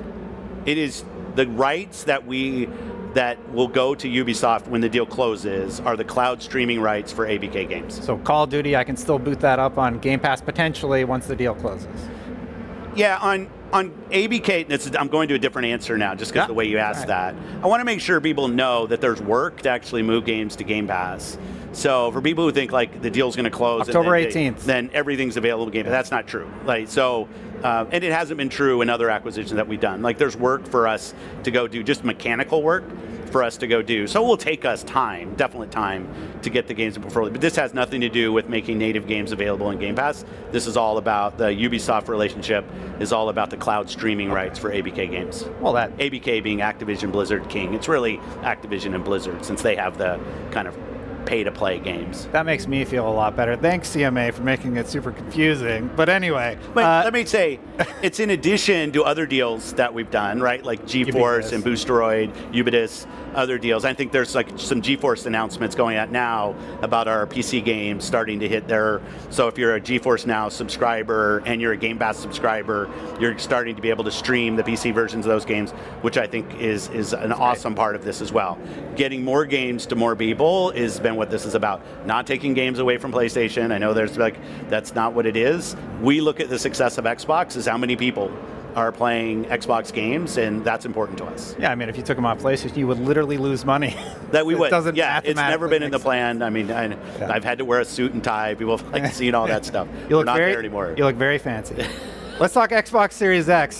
So the console's 3 years old. Where are we at with the timeline of the console? Are we at the beginning? Are we in the middle? I think we're kind of at the end of the beginning, like if that makes any sense. I think the kind of supply issues early on lengthened the beginning to some extent, both on cost as well as just availability. I think from a game dev standpoint, not just us, but third parties, you're really just now starting to see the swell of games that got slowed up through COVID production now starting to launch. I think we have like 85 games launching in the industry between now and like tomorrow, right? It seems like there's so many games coming right now that we're starting to get through the beginning of this generation and hopefully into a place where, as an owner of a console, you've got games that are taking full advantage of the hardware and are great games for people to go play. And I look at the lineup over the rest of this year from third parties alone, and it's fantastic. What's next for gaming hardware? Like, are better graphics still enough to differentiate?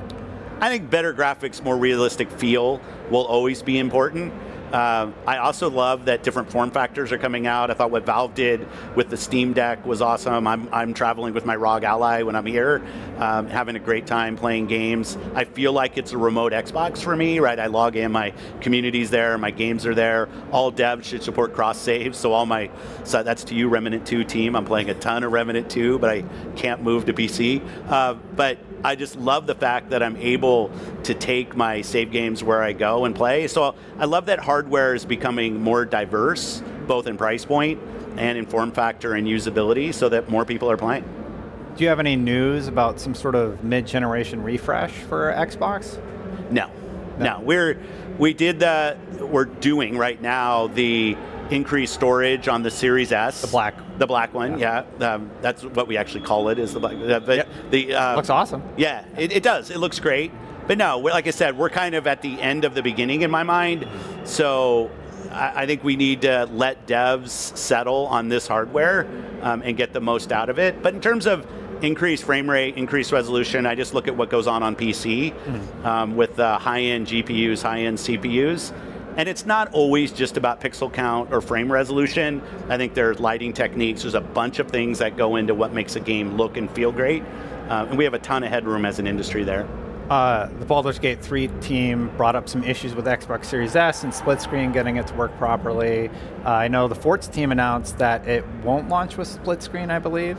Local split screen, split screen, yeah. Local split screen. So or even online split screen, yeah. Is there some future where you allow developers just to launch on the Series X versus S? Because there's the parity clause right now, and I'm curious, will that ever be loosened up a bit?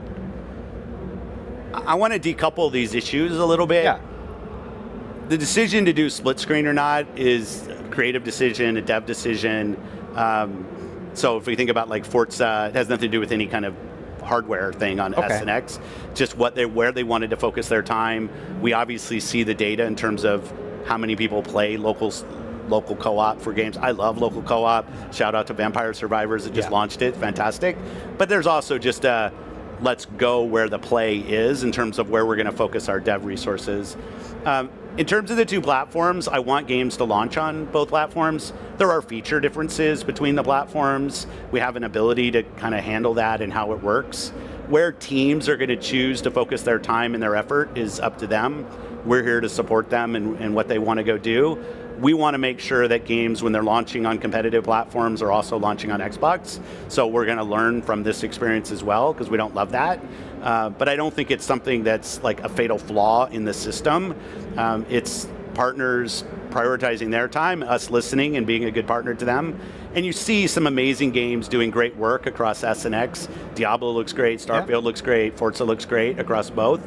And we think, I want to make sure console gaming is accessible to more people, and we think the price point of the console is a pretty important part of that. Yeah, I love the Series S, but there's been that conversation going around, so I wanted to ask you about it.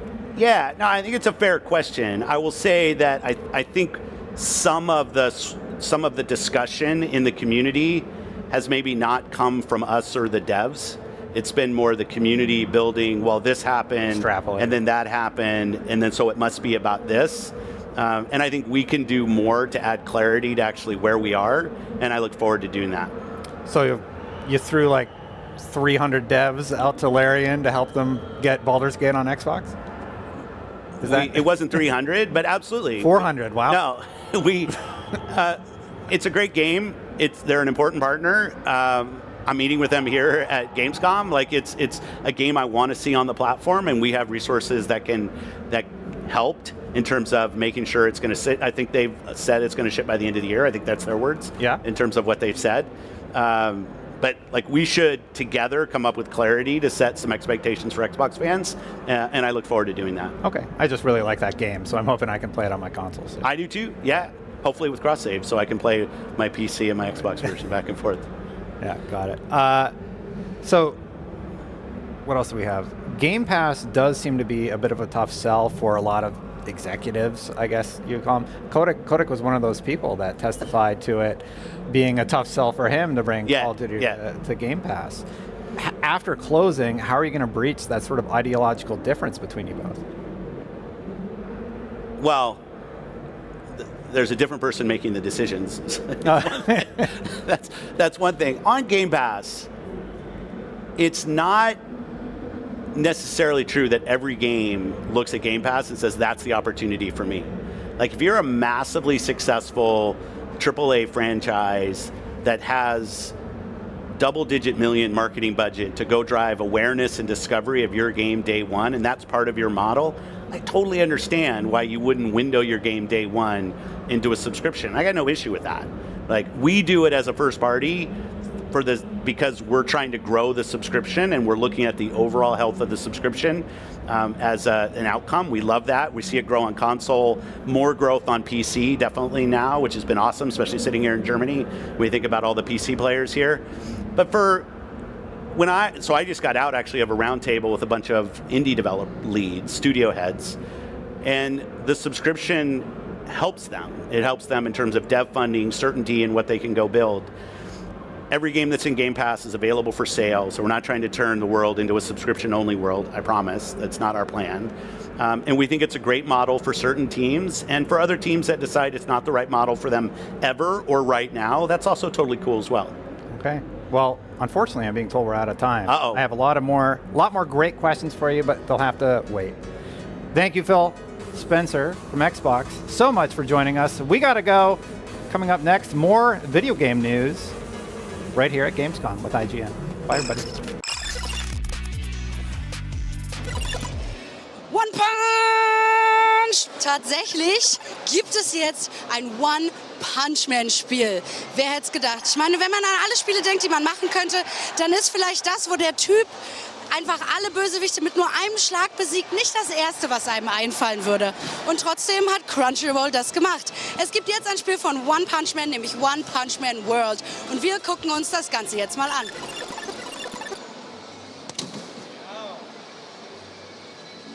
Na komm, da geht noch was. Also, naja, immerhin mehr als die Hälfte bin ich dabei. Okay, komm, einen haben wir noch. Okay, warte, halt mal. Go, go, go.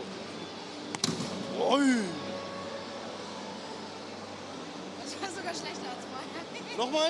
Ja, einen noch. Alle guten Dinge sind Alle guten Dinge sind drei.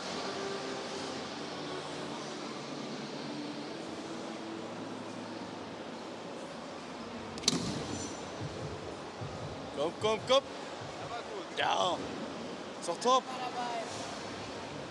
Okay, also den Highscore haben wir noch nicht geknackt. Der liegt jetzt bisher, glaube ich, hier ungefähr. Aber da sind wir ganz knapp noch daneben. Also das wird heute noch im Laufe des Tages. So, also nach meinem fantastischen Schlag habe ich direkt eine Glatze bekommen. Und deswegen gucken wir uns das Spiel jetzt mal an, damit ich auch wirklich zeigen kann, was ich drauf habe. Zum Glück ist meine Hand noch halbwegs intakt. Deswegen mal sehen, was das Spiel so zu bieten hat. In One Punch World könnt ihr die beliebtesten Charaktere aus One Punch Man spielen und tatsächlich einfach in der Welt umherrennen, verschiedene Charaktere freischalten, die dann spielen und damit den Bösewichten ordentlich einheizen.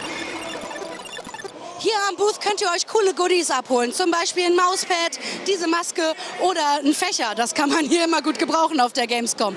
Das Spiel, wenn es denn rauskommt, wird auf den iPads available sein, auf dem PC oder eben auch auf Konsolen. Crossplay finde ich immer gut. Damit gebe ich zurück ins Studio und ich hole mir jetzt erstmal einen Kaffee. Willkommen zurück hier im Gamescom-Studio von der Gamescom 2023. Ich bin Anne und ich habe jetzt die Ehre, einen ganz besonderen Gast hier begrüßen zu dürfen. Er ist der Vater, sehr schön, er ist der Vater des Siedler-Franchises, so wollte ich es eigentlich sagen, und eine Legende in der deutschen Entwicklerszene. Ich bin sehr froh, dass er da ist. Hier ist der gute Volker. Hallo. Ja, hallo Anne. Vielen Dank für die Einladung. Sehr, sehr, sehr gerne. Du bist ja nicht einfach nur so hier hingekommen, ist ja ganz klar. Du hast ein neues Spiel im Gepäck. Sag uns mal, was hat dich denn ermutigt eigentlich jetzt nach all den Jahren, nach all der Erfahrung, die du gesammelt hast im Aufbaustrategie-Genre, da nochmal ein komplett neues Spiel zu erfinden?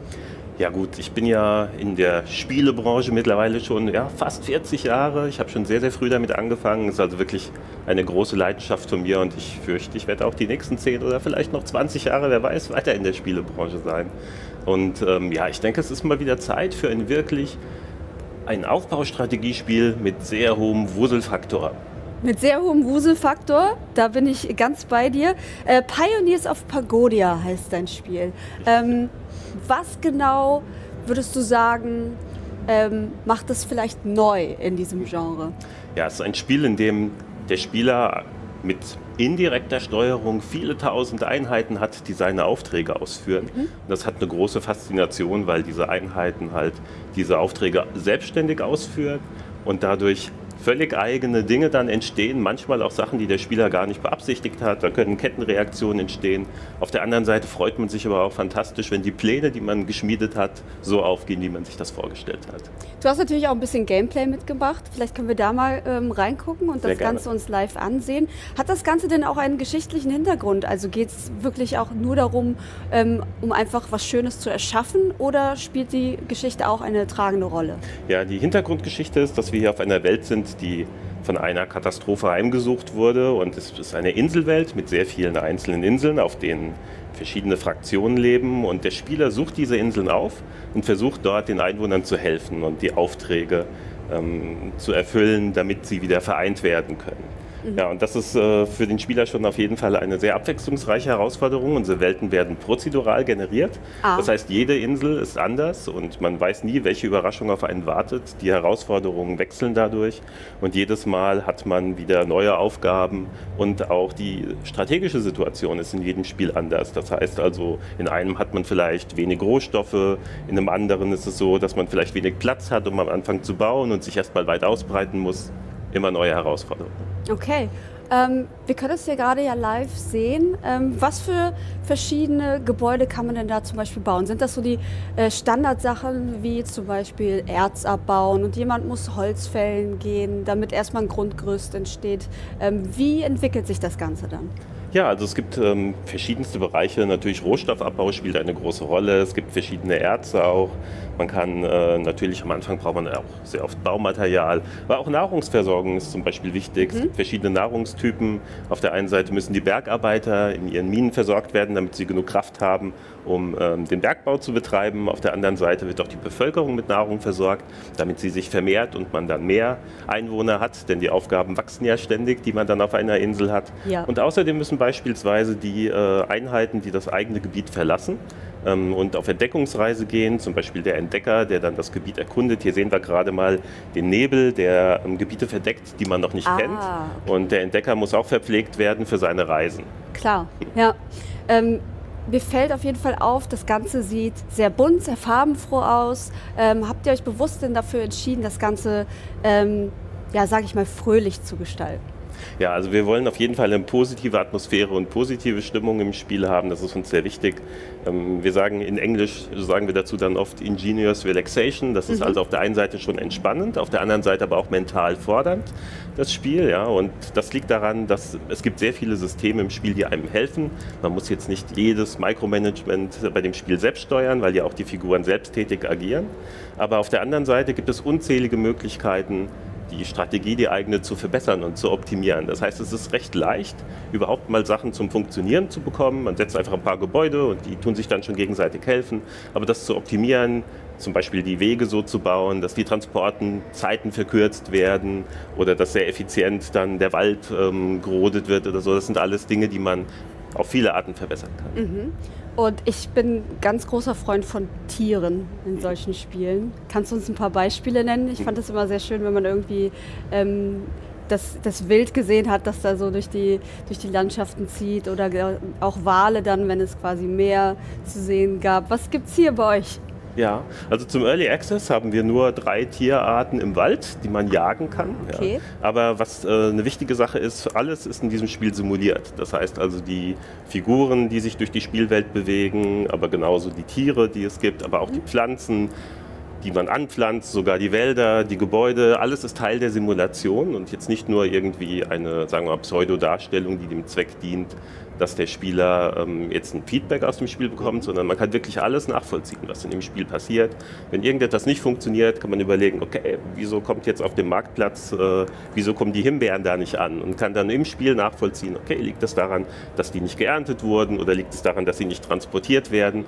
Und das ist ein wichtiger Faktor, weil dadurch wird das Spiel selbst erklärend und der Spieler kann sehr viel nachvollziehen, was in der Spielwelt passiert, ohne dass er irgendwie darüber lesen muss oder im Interface nachgucken muss, sondern die Spielwelt stellt dies alles direkt dar. Du hast Early Access von dir aus schon angesprochen. Wann geht's denn da los? Wann können wir damit rechnen? Ja, wir wollen im Anfang Oktober wird es eine Demo geben, die public ist, die auch jeder spielen kann dann. Und am 13.12. geht das Spiel dann in den Early Access. Spannend. Seid ihr aufgeregt? Natürlich sind wir das, ja. Also, wir freuen uns, weil das Feedback ist umwerfend positiv, dass wir auf das Spiel bekommen. Ja, natürlich ist es ein Early Access und es gibt auch noch viele Dinge zu tun, mit denen das Spiel dann noch in der Zukunft reifen wird. Aber trotzdem ist es so, dass wir so überwiegend extrem positives Feedback bekommen, dass wir uns sehr darauf freuen und wir werden das Spiel dann ja auch mit der Community dann weiterentwickeln in der Zeit danach, wenn es im Early Access ist und auf die Phase freuen wir uns auch sehr. Und jetzt auf der Gamescom ist es ja auch zum ersten Mal möglich, auch für Endkunden hier am Stand sich das Spiel anzusehen, die Maus mal selbst in die Hand zu nehmen und mal etwas zu probieren und das freut uns natürlich. Wo findet man euch denn hier? Wir sind hier in der Halle 10.2, okay. Das heißt also oberes Stockwerk Halle 10 in der Indie-Arena. Super, da komme ich definitiv mal vorbei bei euch. Vielen Dank, dass du heute hier warst. Sehr gerne. Es war mir eine Ehre, dich hier zu haben in unserem schönen Studio. Und ich wünsche dir noch alles Gute für dein Spiel. Vielen Dank, bis zum nächsten Mal. Danke dir. Ja, das war ein wunderschöner kleiner Snack heute hier aus dem Gamescom Studio. Bitte bleibt dran, wir haben noch viele andere spannende Geschichten für euch. Bis dann. Wir stehen hier direkt im Maul des Dinos am Marvel Snap Booth. Ich bin hier mit Rishi, der Marketing-Head von Marvel Snap. Und ja, wir gucken uns diesen ganzen Booth mal an. Und vorher habe ich natürlich ein paar Fragen. Nämlich, was ist das eigentlich für ein gigantisches Monster, hinter dem wir hier stehen? Hello, so okay, obviously I want to know, how did this huge thing get here and who is he, what is up with that? Absolutely. First off, welcome into the Marvel Snap booth. We're so happy to be here. The Marvel Snap experience that we have over here today is really a representation of our latest animatic. And what it is Mecha Devil Dinosaur climbing through the multiverse to reach our cosmic cube. And we wanted to represent this in a way that made sense for players. And the only way we thought it made sense is if we did something massive and that it's coming out to bite you.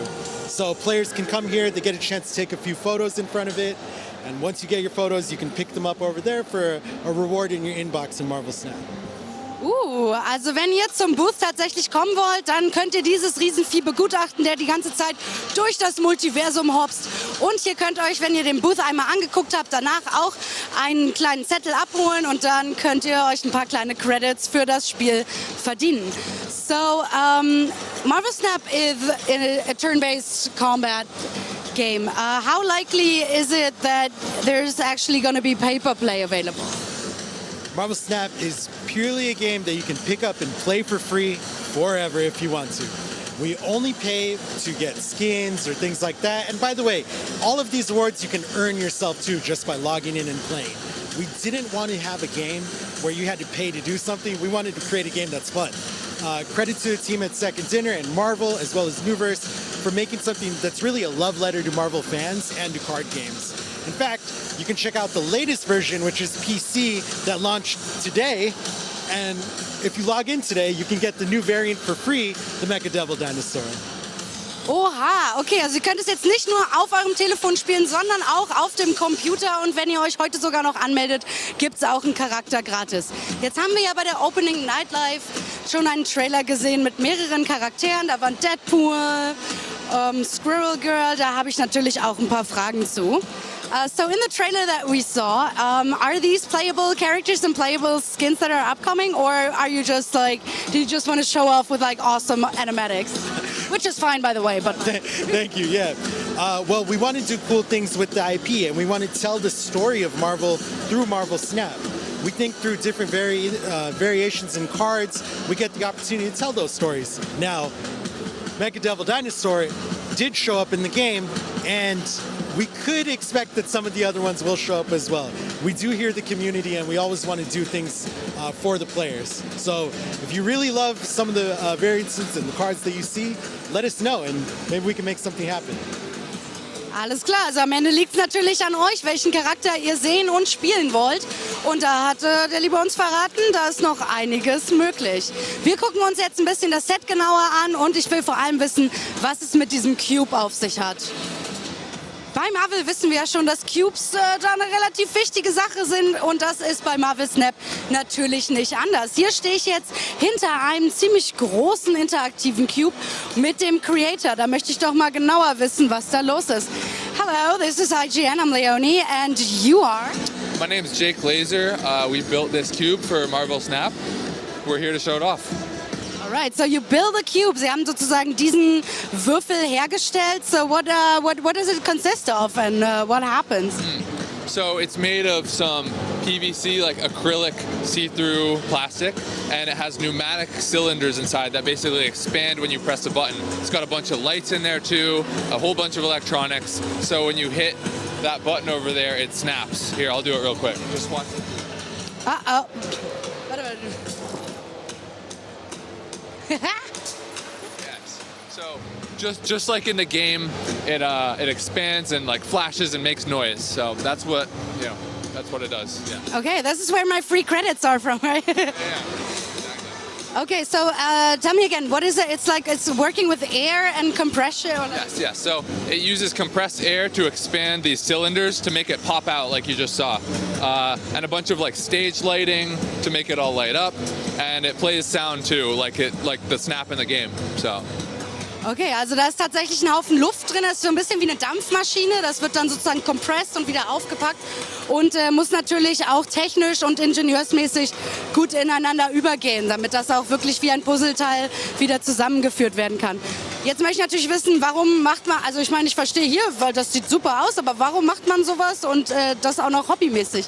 So what inspires you to like build things in your, like, because I imagine you're not just the cube guy, like what is up with that? Of course. So I do a lot of social media and engineering. So for my channel, we build a lot of stuff from pop culture, mostly like Marvel related projects. So I made this Iron Man jetpack that you can fly around with. These like Spider-Man wall climbers, you can climb up buildings. I've climbed up 2 skyscrapers with them. So this collaboration was like very natural, you know.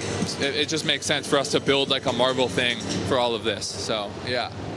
Okay, also er baut tatsächlich ziemlich viel rum. Er hat sogar schon ein Iron Man Backpack Jetpack gemacht, mit dem er dann auch schon einen Wolkenkratzer hochspaziert ist. Also so kann man das dann auch vereinen, wenn man technisches Know-how hat und so ein bisschen auch einen Adrenalinkick möchte. Good job remembering all that. That's probably hard to do. Well, yeah, you just told me you worked up a skyscraper in an Iron Man thing. So Yes, there you go. I'm afraid I'll never forget it. Yes, yeah. You can all watch it online. It's all documented. So, Well, where can we find you?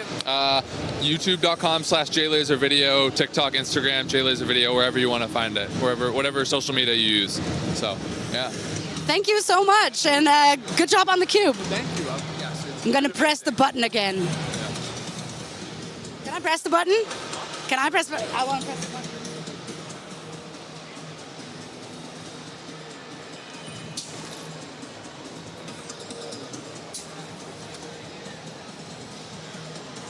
That was a good button. Yes, very fun, very satisfying.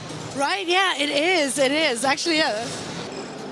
Wir werfen jetzt noch einen kleinen Blick auf ein absolutes Marvel-Highlight, ungefähr die Lieblingsheldin von, naja, so jedem, oder? Ich meine, hier ist Squirrel Girl für uns. We are here on the backside of the booth and there's some Easter eggs hidden here. Yeah, that's right. We have a lot of Easter eggs around the booth. You know, we're expecting cosplayers to show up throughout the entire show. And a fan favorite has always been Squirrel Girl. But we wanted to do a little bit of a variation. So the artist at Second Dinner dreamt up of anime Dream Girl Squirrel Girl, who we have right here, holding up a piece of the cube that you saw out in front. Now, we're big fans of different styles of art, and we always want to pay homage to Marvel characters, and this is one of our ways of doing it this time. I love when like just the animation styles match and mix up. Like we've seen this and like Marvel does this frequently. We've also seen it with Spider-Verse movies and all of that. Like I think this is a very interesting thing and very unique and also helps the industry a lot. Absolutely, totally agree. As a Marvel fan, a Marvel nerd, if you will, we really like to, I like to find the personalities, what really appeals to me. And in Marvel Snap, you can create a deck that works for you perfectly. Now, you might want to make a deck to win, or you might want to make a deck that just represents you and your belief system or the ideas or the styles that you love. And that's what we love about Marvel Snap. So if you have a chance, make sure you check it out. Nice. In Marvel Snap könnt ihr euch also euer komplettes Deck zusammenbauen aus verschiedenen Artstyles sogar. Das ganze Zeug muss natürlich gut zusammenpassen und für euren Playstyle geeignet sein, aber da sind die Varianten auf jeden Fall vorhanden und ihr könnt euch das Spiel gerne jederzeit angucken. Ich gebe jetzt zurück ins Studio zu Sebastian.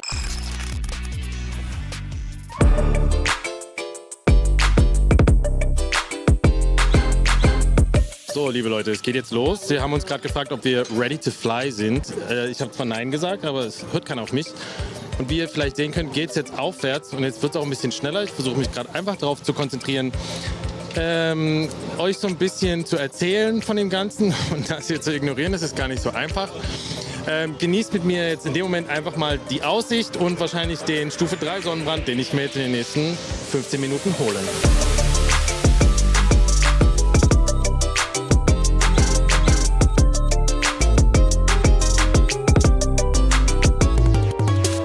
Ich denke die ganze Zeit darüber nach, warum ich es gerade nicht schaffe, das Spiel zu spielen.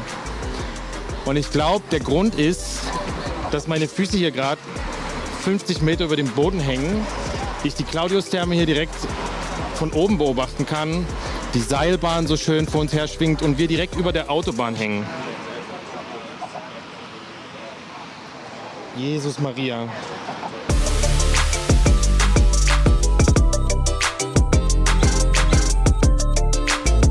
So, ich habe jetzt 20 Minuten City Skylines 2 gespielt, meine Lieblingsstadt San Francisco ein bisschen umgebaut, den Verkehr in die falsche Richtung gelenkt. Das könnt ihr auch alles machen. Ihr könnt eure Städte ausbauen, eure Lieblingsstädte komplett umbauen, komplett neue Städte erschaffen, wenn ihr das wollt. Da ist alles möglich. Bin sehr gespannt, was ihr aus dem Spiel macht. Und ich sag mal so, ich hoffe, es geht jetzt langsam wieder auf den Boden der Tatsachen. Und nach gefühlten 5 Stunden und starkem Sonnenbrand im Gesicht und auf den Armen sind wir jetzt gleich wieder auf dem Boden und ich bin wirklich glücklich. Obwohl man sagen muss, es war ein sehr außergewöhnliches Event. Ich habe noch nie 50 Meter über dem Fußboden, über der Autobahn ein Spiel gespielt und ihr solltet es selber ausprobieren. City Skylines 2 Auf dem PC ist definitiv ein Erlebnis, wenn ihr nicht so abgelenkt seid wie ich. Schaut selbst rein und ich würde sagen, ich laufe jetzt zitternd zurück zur Messe.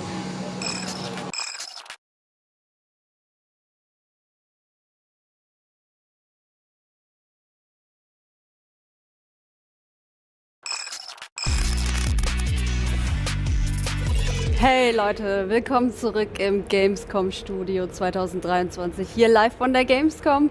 Ich freue mich gerade wie ein Schnitzel, denn wir haben jemand ganz Besonderen hier, nämlich Mr. Mortal Kombat himself ist jetzt bei mir, Ed Boon. Hi. Hello, how are you? I'm good, how are you? How are I'm you? Very happy to be here in Germany. I love coming to Gamescom. Oh, that's nice. Yes, yes. Yeah, we appreciate you coming here. Of course, you brought Mortal Kombat 1. We did. Right? Yes. And at ONL, we saw a brand new trailer. We saw a couple new characters revealed to come into the game. Can you tell us a little bit about what we saw in that trailer? Absolutely. We reintroduced Sindel, General Shao as main fighters, and then we also introduced Motaro and Shujinko as cameo fighters. Right. And so giving a little bit of a backstory between the new relationship with Sindel and General Shao, and as well as showing their gameplay, which is the fun stuff for me, is just seeing all the kind of crazy things that can be done with the characters and the cameo fighters. All right. We actually have some B-roll gameplay here. You mentioned the cameo, right? This is a kind of a new thing for Mortal Kombat to do. Absolutely. Why did you decide it is time for that now? Well, with every Mortal Kombat game, we really want to introduce something new, even if it means removing something that was working from the previous game, because I really feel like players know that when they're going to play a Mortal Kombat game, there's going to be something new that they can learn and practice and everything, and it's not just going to be the last game with prettier graphics. So these cameo fighters come in, that you can see Kano come in, and they give you like help whenever you need it, and it really lets players come up with their own inventive ways to combine the two, the main fighter and the cameo fighter. What we've seen with what the players have come up with, for those who've played it, has been such a great thing to see, is having them come up with things that we never would have thought of. So you mentioned you got some feedback already. I feel like some of the feedback was kind of mixed. How do you think about that? Well, we got feedback that they wanted the players to move a little bit quicker. That was one of the things, and we absolutely addressed that. So we sped up the action a little bit, made them move quicker, and that's what's great about those, the betas and the tech demos, is getting it in the hands of players early and then getting feedback in time for us to make the final game even better. Can you tell us a bit more about the story? You kind of teased it as well in the trailer. Will it be a classic Mortal Kombat story, or is it completely something new? Well, it's a Mortal Kombat story, but a brand new story that is told from a literal Big Bang, like the creation of the universe. This is Liu Kang's version of a universe, and so he's reimagining a universe with Mortal Kombat characters, but they're in completely different situations. So Sub-Zero and Scorpion are brothers this time. They're not opposing clans. And Raiden and Liu Kang have kind of traded places. But Raiden was always the god, and Liu Kang was kind of like the common man. Now they're the opposite. You know, Liu Kang is pretty much like an elder god almost, and Raiden is the common man. So you get to see these characters reintroduced, so as if you had never seen them before. And that to me is one of the fun parts of it, is just seeing these characters in brand new situations. Why did you do that? Why did you decide at NetherRealm to say, okay, let's do something completely different now? Yeah, well, for the sake of doing something different, when you count, this is actually the 12th Mortal Kombat game. So for us, I feel that one of the reasons why we've been able to sustain a certain level of success with the games is because we've been we're not afraid to change things up. So Sure. we just do dramatic changes, and that's why we're calling it Mortal Kombat 1, is because Yes. this is the beginning of a brand new story that we're telling.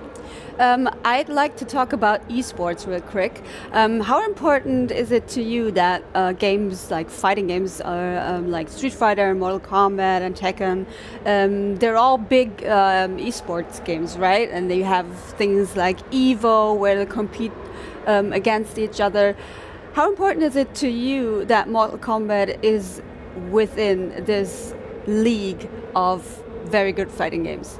Well, it's very important. Obviously, we want something that the hardcore player can get good at. Yes. Can they calling it like labbing, basically, where they sit there and they just learn combos and they perfect their skills with a character, and then they compete in a big stage at Evo and stuff. So Yeah. it's always fun to be considered there. At the same time, we also put a lot of emphasis on the single player, because some people just aren't that good. Yes, And me. they're not going to compete online. So we give them this great expansive story mode, and then we're also giving them this new mode called Invasions, which is also a single player mode. And so we really feel like we have such a strong single player, and we always want to be competitive with esports. I believe this is the biggest, most complete like Mortal Kombat package that we delivered. Can you tell us a little bit more about that new mode you just mentioned? Absolutely. It's called Invasions, and the way I always describe it to everybody is imagine a giant board game that's many city blocks long. All right. And the player is progressing through each node. Each node presents a challenge to them, or it'll be a prize, it'll be a chest, it'll be a secret, a door, a key, and we have it's many hours of play, and every 6 weeks we repopulate it with new challenges and new rewards. Cool.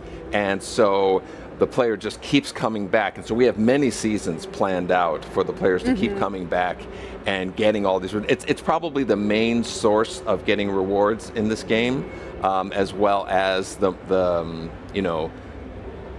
it keeps getting refreshed.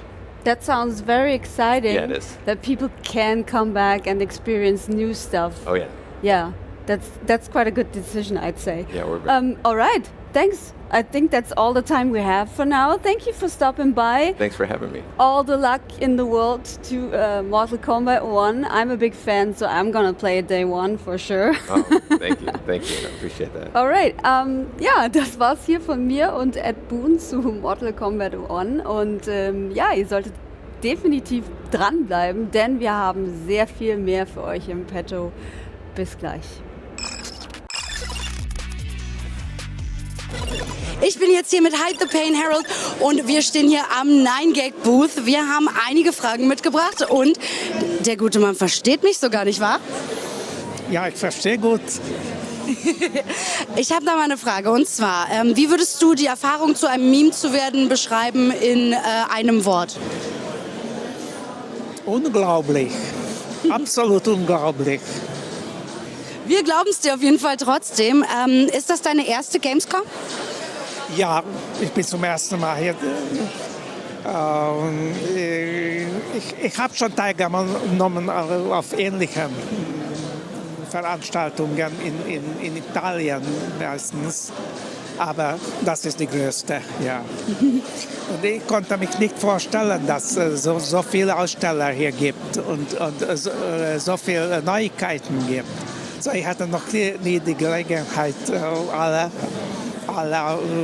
Hallen zu anschauen, aber es ist wirklich toll. Das stimmt.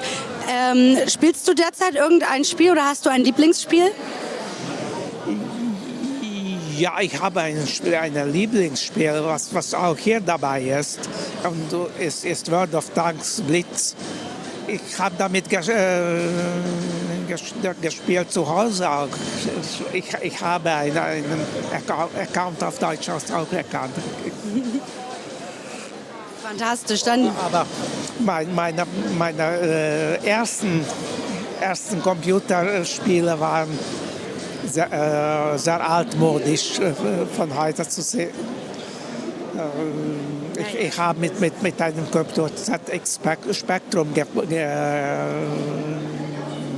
angefangen. Und damals mein Lieblingsspiel war Manic Miner, wenn jemand erinnert sich auf dieses Game. Na, also Es gibt so viele Spieler und es kommen immer neue und neue. Ich kann es nicht folgen. Das können, glaube ich, die wenigsten. Aber wir freuen uns trotzdem, dass du hier bist und vielen, vielen Dank für das Interview. Wir wünschen dir noch richtig viel Spaß und viel Grund zum Lächeln. Ja, es war meine Ehre, hier zu sein und mit euch zu sein. So, viel Spaß. Willkommen zurück hier im Gamescom Studio 2023, live von der Gamescom hier in Köln. Ich bin ganz besonders froh, dass ich heute hier in diesem wunderschönen Glaskasten sitzen darf und ein bisschen euch informiere über das, was hier so los ist. Und heute habe ich die besondere Ehre, einen Gast bei mir zu haben, der zur Abwechslung auch mal meine Sprache spricht. Und wir machen am besten sofort weiter mit dem lieben Miles. Hallo Miles. Grüß dich. Schön, dass du da bist. Bevor wir gleich über Cyberpunk sprechen, denn darum wird es natürlich gehen, würde ich gerne von dir wissen, was denn eigentlich dein Job ist bei CD Projekt Red. Ja, das wechselt so ein bisschen. Ich habe letztes Jahr noch wirklich sehr aktiv an Leveln selber geschraubt als Leveldesigner. Mittlerweile leite ich aber das Leveldesign-Team und das macht mir auch sehr viel Spaß, aber jetzt, ich bin noch in dieser Akklimatisierungsphase, wo ich halt so feststelle, okay, jetzt ist mein Job nicht mehr selber, all die ganzen coolen Level zusammenzuschrauben, dafür zu sorgen, dass die NPCs da drauf sich gut verhalten und wenn man, ich weiß nicht, so eine Schusssektion hat, dass man da auch irgendwie einen tollen Kampf hat, sondern anderen Leuten dazu zu verhelfen, möglichst tolle Erfahrungen für die Spieler zusammenzuschrauben. Das klingt tatsächlich auch ein bisschen stressig, muss ich sagen. Wenn du so ein bisschen den Leuten über die Schulter gucken musst und sehen musst, dass alles gut läuft. Ja, aber ich habe echt ein wirklich fantastisches Team. Also die Leute da drin sind alle unheimlich, nicht nur talentiert, sondern auch wirklich, wirklich erpicht darauf, richtig geile Spiele zu machen. Und also von so einem Team irgendwie Lead zu sein, das macht das schon irgendwie sehr viel einfacher. Also schon wirklich der Jackpot. Das ist auf jeden Fall das Wichtigste. Um jetzt mal zum Thema zu kommen. Auf der ONL haben wir tatsächlich neues Gameplay gesehen, beziehungsweise einen neuen Trailer gesehen. Der war jetzt sehr actiongeladen, muss ich sagen. Ist natürlich toll, aber ich würde ganz gerne wissen, was sind denn im DLC jetzt so die ruhigen Momente? Vielleicht kannst du da ein bisschen mehr erzählen. Worum geht es? Hat man viel zu entdecken? Gibt es da viel zu erzählen? Das ist eine sehr gute Frage. Ja klar, also für uns ist halt natürlich wichtig so, ich sage immer, wir sind als Studio ein Studio, das eben Geschichten erzählt. Und das kommt bei dem Expansion natürlich nicht zu kurz. Wir liefern halt, wie bei all unseren Expansions, da hauen wir halt echt gerne drauf. Und der Gedanke ist halt, dass wir halt wirklich eine komplett neue Story haben, die auch mehrere Stunden lang ist, also ich sage da jetzt keine Zahl, aber da können die Spieler, wie sie es halt von uns gewohnt sind, wenn die Witcher 3 gespielt haben und die Expansion gespielt haben, also wirklich sehr viel Zeit investieren. Wir haben komplett neue Charakter, einen haben wir schon angekündigt, das ist Solomon Reed, der ist gespielt von Idris Elba, also auch wieder ein bisschen Star Power drin und ich glaube, dass die Leute, also da haben wir halt echt nochmal so eine Entwicklung im Vergleich zum Basisspiel reinbringen können, weil für uns sind Expansions immer super cool. Das Base Game, vor allem in dem Fall, ist es halt natürlich immer so, dass man sehr viel erst so auch in Erfahrung bringen muss. So von wegen, okay, welche Features hat das Spiel? Ja. Wie spielt sich das?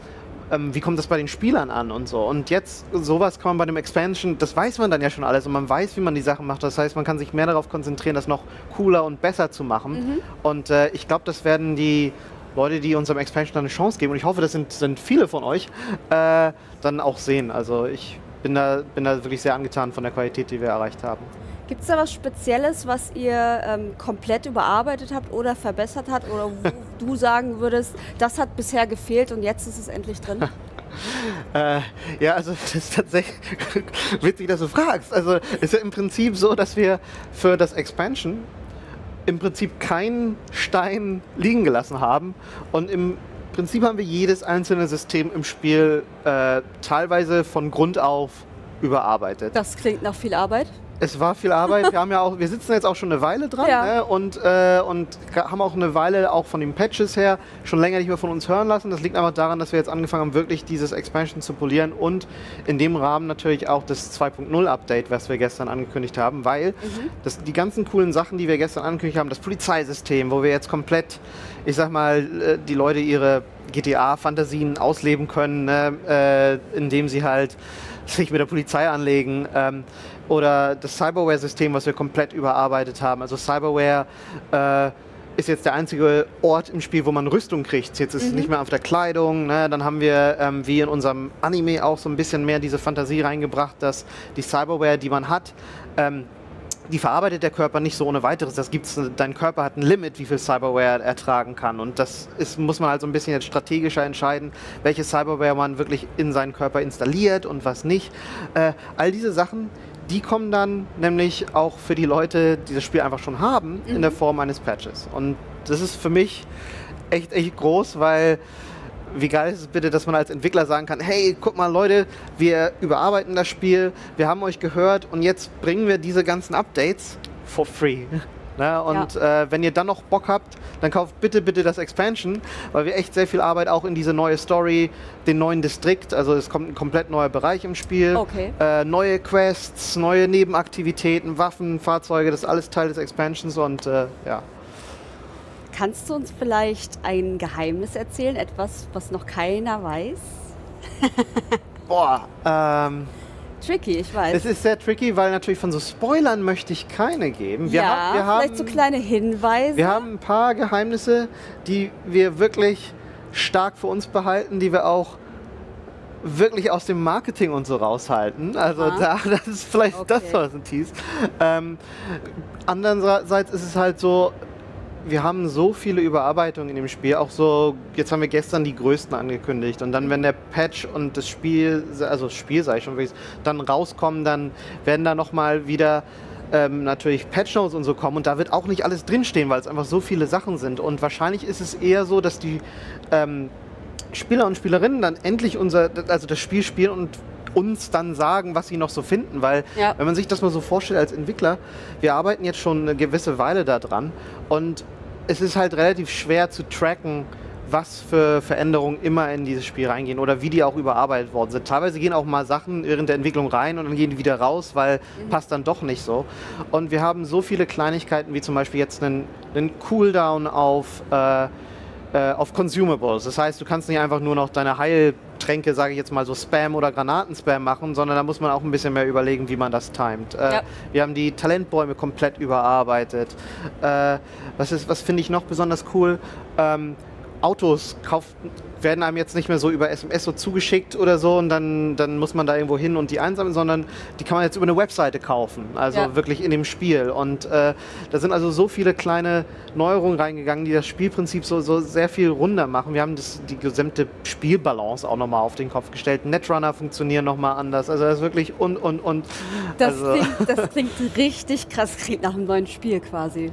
Im Prinzip schon. Wir nennen es ja auch das 2.0 Update und wie gesagt, mit dem Expansion wird es halt, ich glaube, eine super runde Sache, vor allem, weil das Expansion ist auch in das Spiel eingebettet. Also es ist nicht so, dass es nach der Hauptstory oder so stattfindet, sondern es ist quasi so ein paralleler Handlungsstrang. Wäre auch eine Frage gewesen, die ich hätte. Muss man zu einem bestimmten Punkt gespielt haben, um das jetzt einzubinden? Ja, im Prinzip schon. Man muss quasi den Prolog durchgespielt haben. Also nachdem man dann seinen Heist im Arasaka Hotel da irgendwie beim Piki gemacht hat, danach kann man dann da so ran und auch noch ein bisschen weiter, glaube ich. Aber im Prinzip ist eben das komplett frei, wie man da eben rangeht und wenn man da mitmacht, dann gibt es auch die Chance auf, aber muss nicht, je nachdem wie ihr euch entscheidet, dass man zum Beispiel auch ein neues Ende dann freischaltet. Also es ist komplett eingewoben in das Hauptspiel und zusammen mit all diesen Feature-Änderungen und sowas, ich glaube, das ist... Da ist es, das Geheimnis.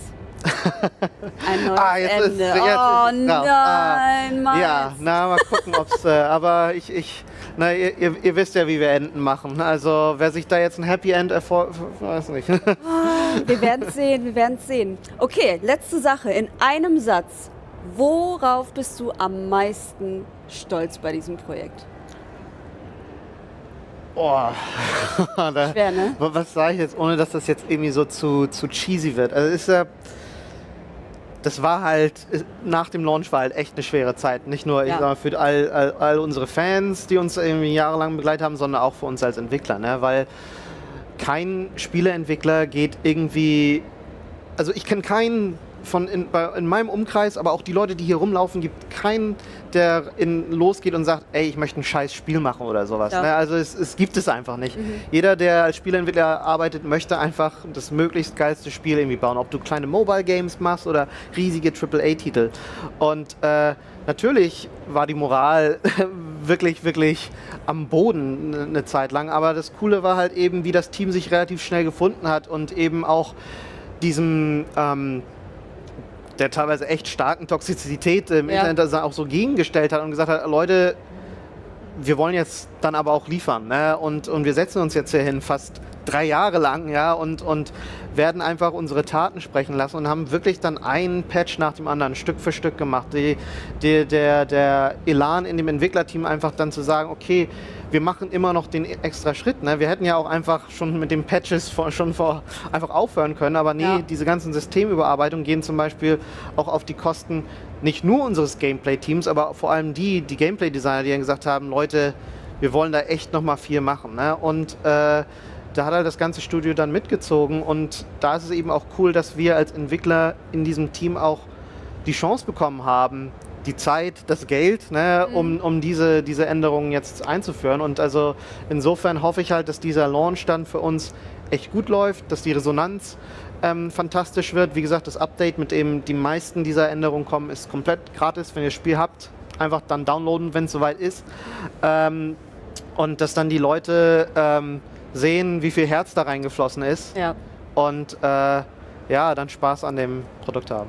Ich kann dir sagen, ich bin auf jeden Fall für euch mit stolz auf euch. Ich finde es toll, dass ihr weitergemacht habt, jetzt mit der Expansion rauskommt und wünsche euch natürlich viel Erfolg und gutes Feedback an der Stelle. Dankeschön.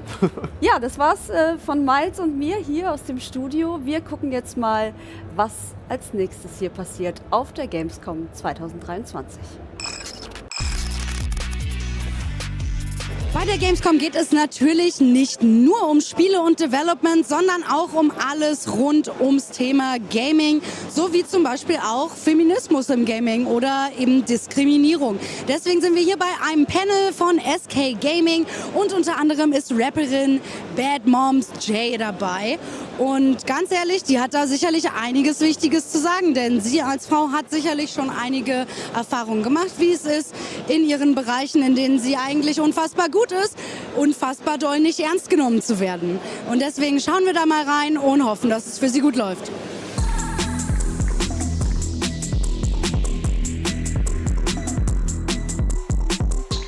Vorteil fängt immer am Kopf an. Also du hast das automatisch, wenn du irgendwas siehst oder irgendwas hörst. Ich glaube, es kommt nur darauf an, wie du damit umgehst. Und gerade am Anfang war das dann schon ziemlich hart, weil da wirklich sehr viele, sehr anonyme Kommentare reinkamen. Das ging dann quasi Richtung, quasi meine Kompetenzen, warum ich überhaupt da bin, Richtung Aussehen. Also wirklich alle Dinge dabei. Du musst nicht so eine Meinung haben, du musst nicht in die Tastatur hauen, scroll einfach weiter. Ich verstehe nicht, warum Leute hier aber die App zumachen, wenn ihnen was nicht gefällt.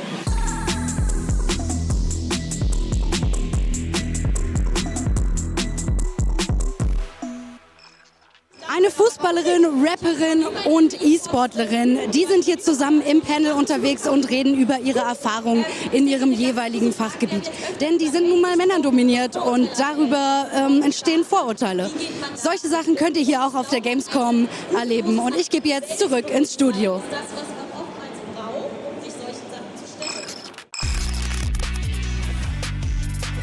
Wir sind zurück im Gamescom-Studio, hier auf der Gamescom in Köln. Und ich habe jetzt einen weiteren Knallertitel für euch, wo ich mich tatsächlich mit ein paar Entwicklern unterhalten kann. Und die guten Jungs sind auch schon hier eingetroffen.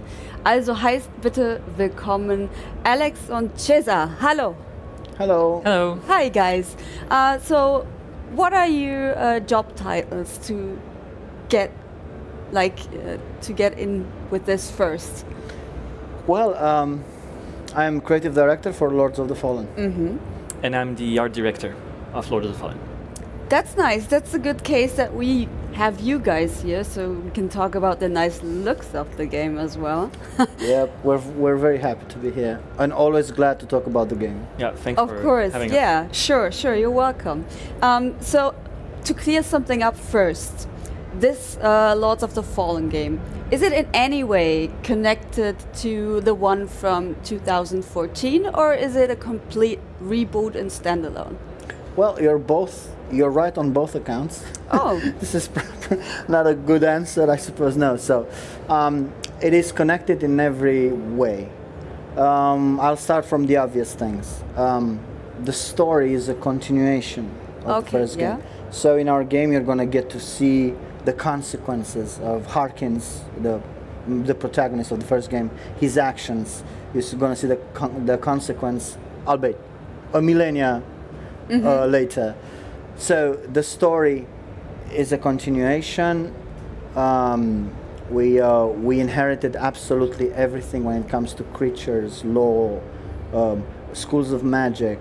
They had 3 schools of magic. We have 3 schools of magic. We could have had 5, but we maintained the orthodoxy. And then we added more. And then tenfold we made the world bigger. Things that were barely mentioned in item descriptions in the first game, we made them characters and ambassadors, and they speak of those things, and the theology is omnipresent. So you'll find the bones of Lords of the Fallen in the Lords of the Fallen. But art-wise, and this is where I'm going to pass the baton to Alex. I'll take it. Art-wise, because it was such a massive gap. Now it's nearly a decade. Yeah. The first game was a product of its time. Right. So it was more high fantasy, much more allegorical. So we were keen to modernize it, make it grimy, realistic, dark fantasy, gothic, bloodied, muddied. And this is where Alex came to our rescue. Yeah. Where did you draw the inspiration from? So, as Cesar said, the first game came out in 2014. Yes. In the game, we passed a millennia, but in our real world, a lot of time passed also. So what the players are waiting for this genre changed also. As I said, we needed to ground the game a bit more. We also developed the story, and storytelling is everything for us. So the art is driven by the storytelling and what we wanted to give. Our main word for the entire project was immersion. And what can we use to create immersion? For us devs is bringing emotion. So the way for us to bring emotion is to be true to our story, of course fulfill the gameplay, and then the art comes with it.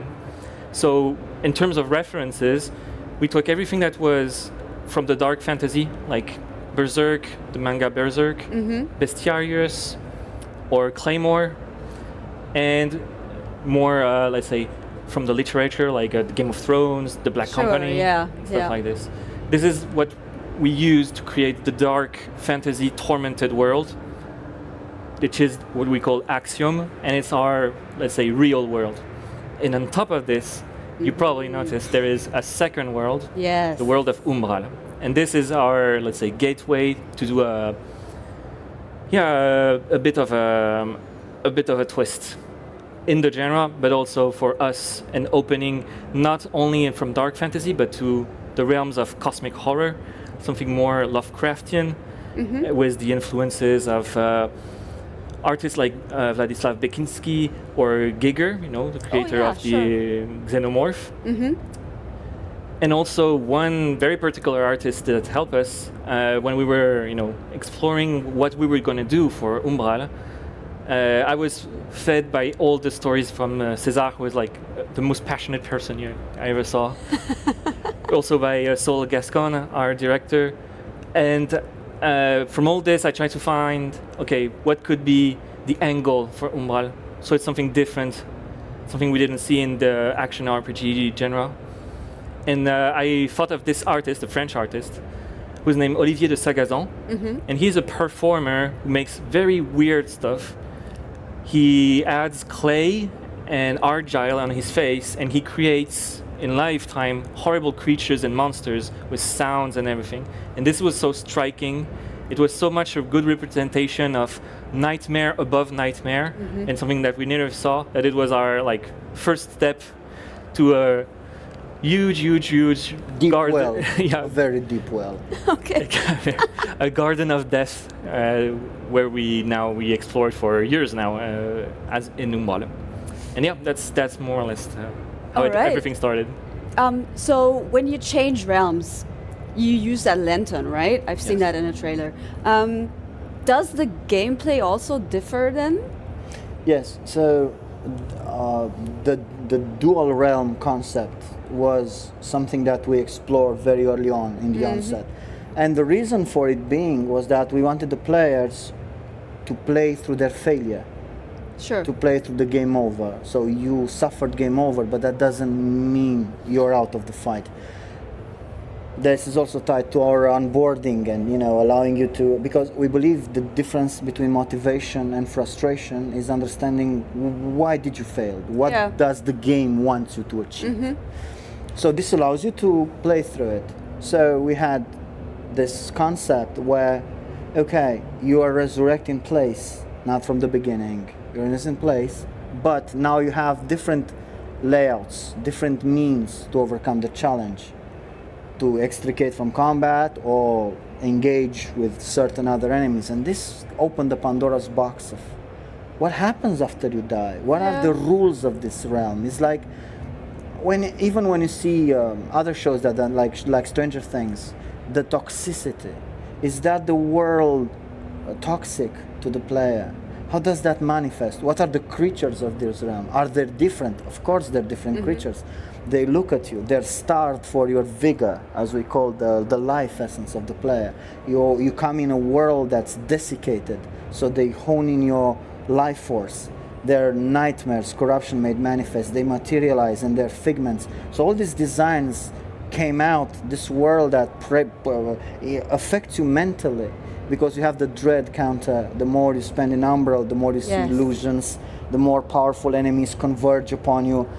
Everything is much more erratic, but you also grow more starved in your ability to gain vigor from what you kill, so your vigor multiplier goes higher. So we crafted a world with exotic mechanics, like a black mirror held to the real world. And a lot of these mechanics, we explain them to the players, but we also hope that some of the hidden things players will find by themselves. Yeah, hopefully. Well, guys, I'm excited. It's coming out October 13th. Yeah. And I can't wait to play it. I really love the style, by the way. I'm into that a lot. I think we too. That's one of the best things of the company we built, Hexworks. From the very beginning, we always try to find passionate people, not only for the video game, but also for this type of video game. So we accumulated, I think, a huge experience in it. And what's really funny is, from the beginning of how this project just existed, we had a solid base, the very first game. We extracted what we could of it, and we added a twist. And actually, the game itself is like this. You are in a very codified genre, and we added a whole twist. That's going to surprise the player. We have a whole fantasy that's very codified also, and we added a twist that's opening to cosmic horror. So yeah, I think, I hope people are going to enjoy as much as we enjoyed building it. Yes, I bet. We hope to add a meaningful brush stroke to the canvas of the genre. All right. Thank you guys for coming.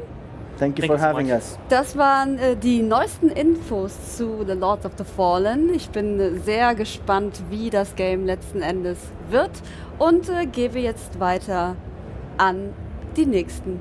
Bis dann. Das war's auch leider heute hier schon von unserem Donnerstag in dem Gamescom Studio 2023 live von der Gamescom hier in Köln. Ich hoffe, ihr hattet eine schöne Zeit mit uns. Wir haben auf jeden Fall genossen, euch heute hier unterhalten zu haben. Ihr solltet definitiv morgen auch wieder einschalten, denn wir haben ein paar Knallergeschichten für euch. Wir haben ein Marvel Snap Interview für euch zum Beispiel hier oder wir sprechen mit den Entwicklern von Stalker. Ganz, ganz viel passiert sonst noch. Es gibt tolle Field-Beiträge von den verschiedenen Hallen. Da solltet ihr definitiv mal reinschauen. Und ansonsten wünsche ich euch einen schönen Tag und wir sehen uns hoffentlich morgen.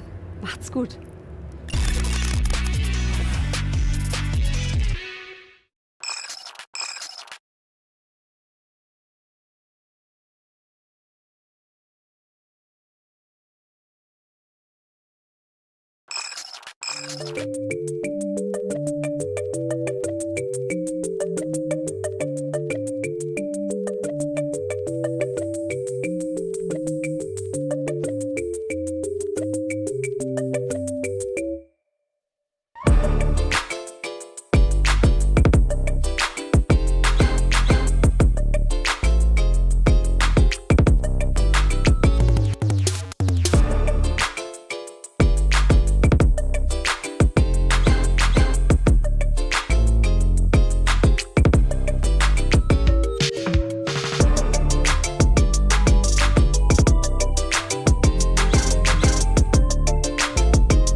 you